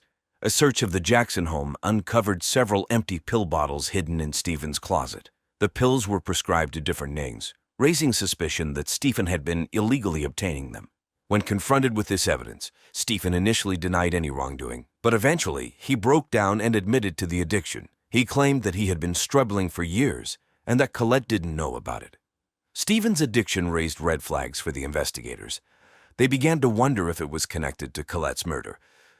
Could Stephen's drug habit have driven him to kill his wife, either in a moment of rage or to cover up his secret? Marino asked Stephen if he had ever gotten violent with Colette, but Stephen vehemently denied it, insisting that he loved her and would never hurt her. Despite Stephen's denials, Marino remained suspicious. The discovery of the opiates, combined with Stephen's inconsistent answers, suggested that there was more to his story. The police decided to keep a close eye on Stephen as they continued to piece together the events leading up to Colette's death. They needed more evidence before they could make an arrest, but Stephen was now firmly in their sights. Ernie Lagrima, Stephen's best friend, and a well-known lawyer in Lodi, was the second person the police focused on. Ernie, 52, had a reputation for being charismatic and outgoing, often the life of the party at local gatherings. He and Stephen had been friends since college, and their bond seemed unbreakable. They were known for their regular weekend golf outings, which they often talked about at the local diner, Jerry's Place, where they were regulars. But as Detective Frank Marino dug deeper into Ernie's life, he uncovered a shocking secret. The police brought Ernie in for questioning at the station. He appeared calm and cooperative, even joking with the officers as they began the interview. Ernie expressed disbelief at Colette's murder, claiming he couldn't imagine why anyone would want to harm her. He described her as a sweet, kind woman who was always supportive of Stephen. But as the questioning continued, Marino noticed a shift in Ernie's demeanor. When asked about his relationship with Stephen, Ernie became more guarded, carefully choosing his words. Marino pressed Ernie about the golf outings he and Stephen frequently took. Ernie insisted that they were just regular trips, nothing more than a chance to relax and unwind. But when Marino mentioned the possibility of something more going on during these trips, Ernie's composure faltered. He hesitated before admitting that he and Stephen had been involved in a sexual relationship for several years. They had kept it hidden from everyone, including their wives, fearing the consequences if it ever came to light. Ernie's confession was a bombshell for the investigators. It provided a possible motive for Colette's murder, had she discovered the affair and threatened to expose them. Ernie insisted that Colette had no idea about the relationship and that Stephen would never have harmed her. He claimed that their relationship was based on love and that Stephen was deeply troubled by the murder. Despite Ernie's calm demeanor, Marino wasn't convinced. The affair added a new layer of complexity to the case, and Marino suspected that Ernie might be hiding more. The police decided to dig deeper into Ernie's background, checking his alibi for the night of the murder and looking into his phone records to see if there were any suspicious communications between him and Stephen. Ernie's charm and confidence couldn't erase the fact that he was now a key suspect in Colette's murder, and Marino knew they needed to keep a close watch on him. The third person under scrutiny was Angela Lagrima, Ernie's wife and a close friend of Colette. At 46, Angela was a dedicated teacher at a school for economically disadvantaged children, known for her kind heart and tireless efforts to support her students. She and Colette had shared many conversations about their work and their lives, often meeting for coffee at the local Starbucks. Angela was devastated by Colette's death, and at first glance, she seemed an unlikely suspect. However, as the investigation continued, the police uncovered information that made them reconsider. Angela was brought in for questioning the day after Ernie's confession. She appeared composed but visibly saddened, her voice shaking slightly as she spoke about Colette. Angela described Colette as a dear friend, someone she could always rely on. She insisted that she had no idea who would want to harm her. But when Detective Frank Marino began asking about her marriage, Angela's demeanor changed. She became more guarded, her answers shorter and less forthcoming. Marino pressed Angela about her knowledge of Ernie and Stephen's sexual relationship. To the surprise of the investigators, Angela admitted that she had known about the affair for some time. She explained that she had discovered them together about a year earlier, coming home early from a friend's wedding to find them curled up together in her bed. Angela said she was shocked at first, but decided against confronting Ernie. She said decided to accept it. She told the detectives that she believed in the saying different strokes for different folks, and had chosen not to interfere. This revelation cast Angela in a new light. If she had known about the affair, could she have been motivated by jealousy or anger? Marino asked if she had ever discussed the relationship with Colette, but Angela insisted that she had kept it to herself, not wanting to hurt her friend. She claimed that she had made peace with the situation and had no reason to harm Colette. Despite Angela's calm explanation, the police couldn't ignore the possibility that her knowledge of the affair might have led to resentment. They decided to look deeper into her actions leading up to the murder. Angela's phone records and her whereabouts on the night of August 13 were closely examined. Although Angela maintained her innocence, the investigators couldn't shake the feeling that there was more to her story. As the pieces of the puzzle slowly came together, Angela remained a person of interest. Her connection to both Colette and the affair made her involvement in the case impossible to ignore. The police knew that they needed to keep pressing, hoping to uncover the truth about what really happened that night. On the morning of August 18, 2013, the investigation took a critical turn. It was a warm summer day in Lodi, with the temperature already climbing into the 80s by mid-morning. Detective Frank Marino and his team were continuing their work at the Jackson home, determined to find any overlooked clues. As the sun beat down on the quiet suburban neighborhood, Marino received a call from the forensic lab that would shift the direction of the case.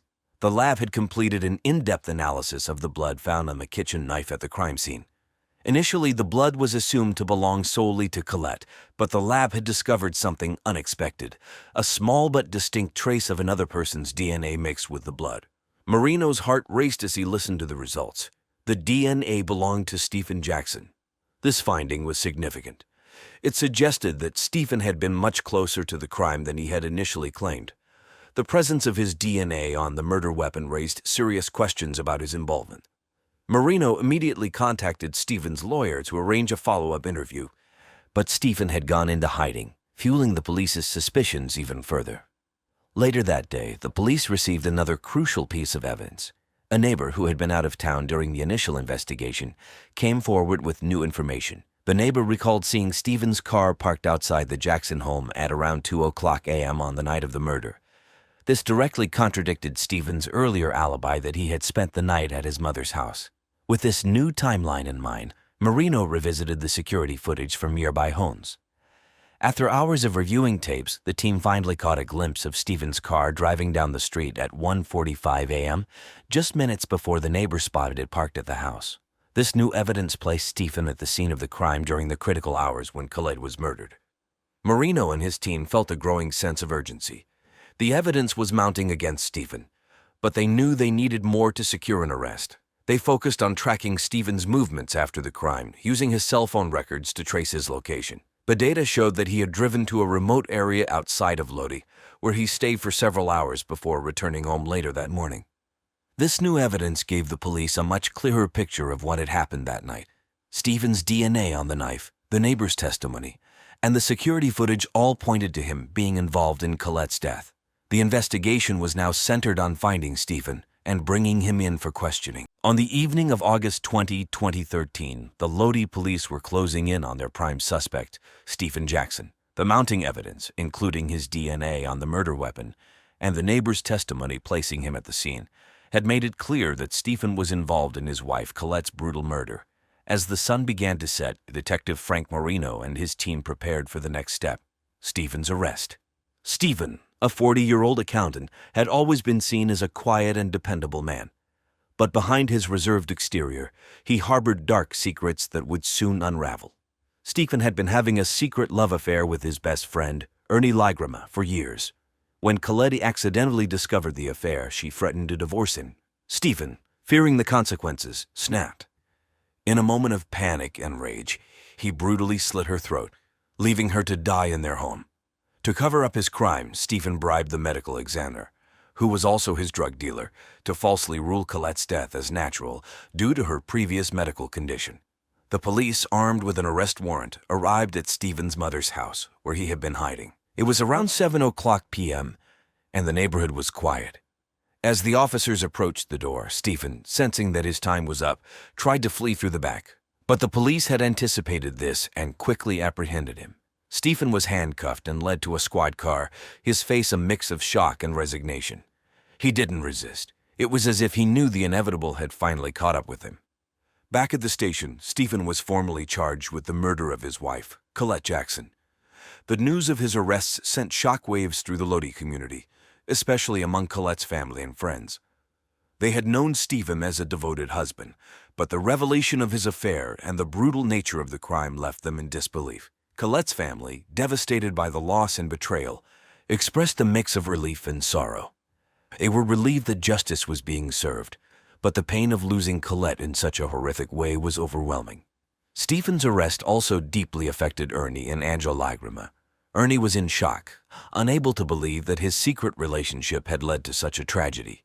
Angela, who had urged Stephen to confess, was heartbroken but stood by her husband, believing that he had never intended for things to end this way. As Stephen was processed and led to his cell, Marino knew the case was far from over. The trial would be the next battle, and it was clear that this story was far from its conclusion. Stephen Jackson's trial began in January 2014, drawing significant attention from the local community and media. The courtroom was packed with reporters and onlookers, all eager to see how the case would unfold. The prosecution, led by District Attorney Linda Caruso, 45, was determined to secure a conviction. Caruso was known for her fierce dedication to justice and had built a strong case against Stephen. She argued that Stephen had committed premeditated murder driven by fear and desperation after Colette discovered his affair with Ernie Lagrima.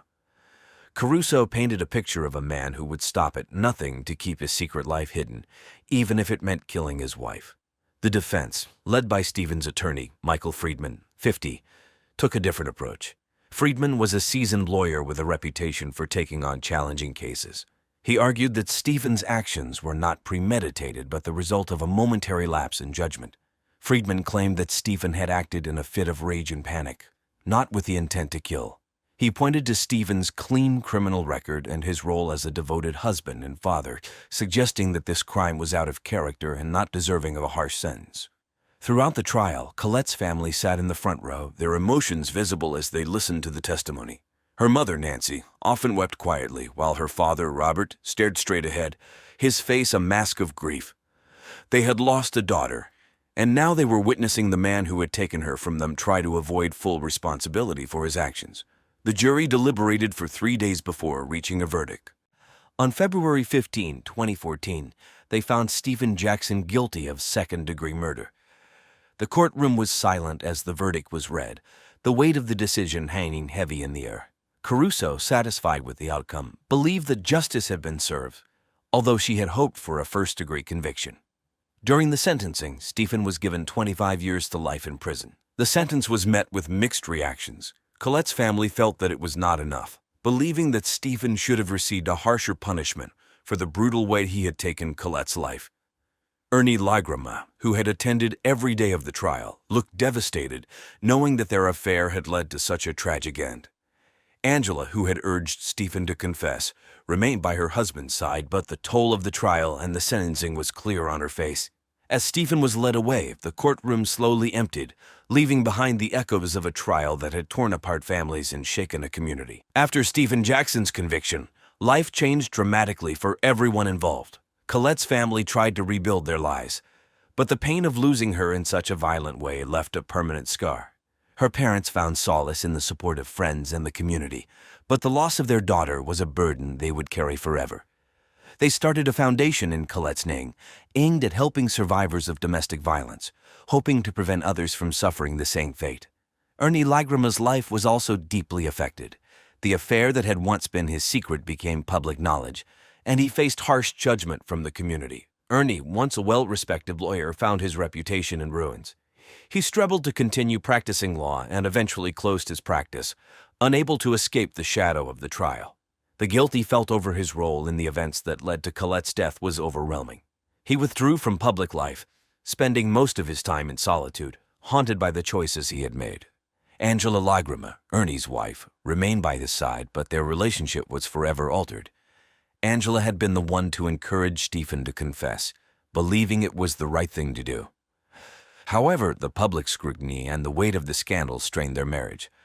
The couple moved away from Lodi, seeking a fresh start in a new town where they could leave the past behind. Despite the challenges, Angela remained committed to rebuilding their life together, though it was clear that the events had left a deep impact on both of them. Detective Frank Marino, who had led the investigation, continued his work with the Lodi Police Department. The case had been one of the most challenging of his career, and while he was proud of bringing Stephen to justice, the brutality of the crime and the pain it caused the families involved stayed with him.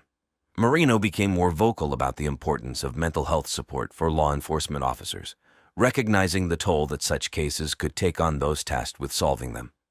Stephen Jackson, now serving his sentence in a state prison, adjusted to life behind bars. He spent much of his time in isolation, reflecting on the choices that had led him there. Stephen was a model prisoner, but the weight of his actions hung heavy on him.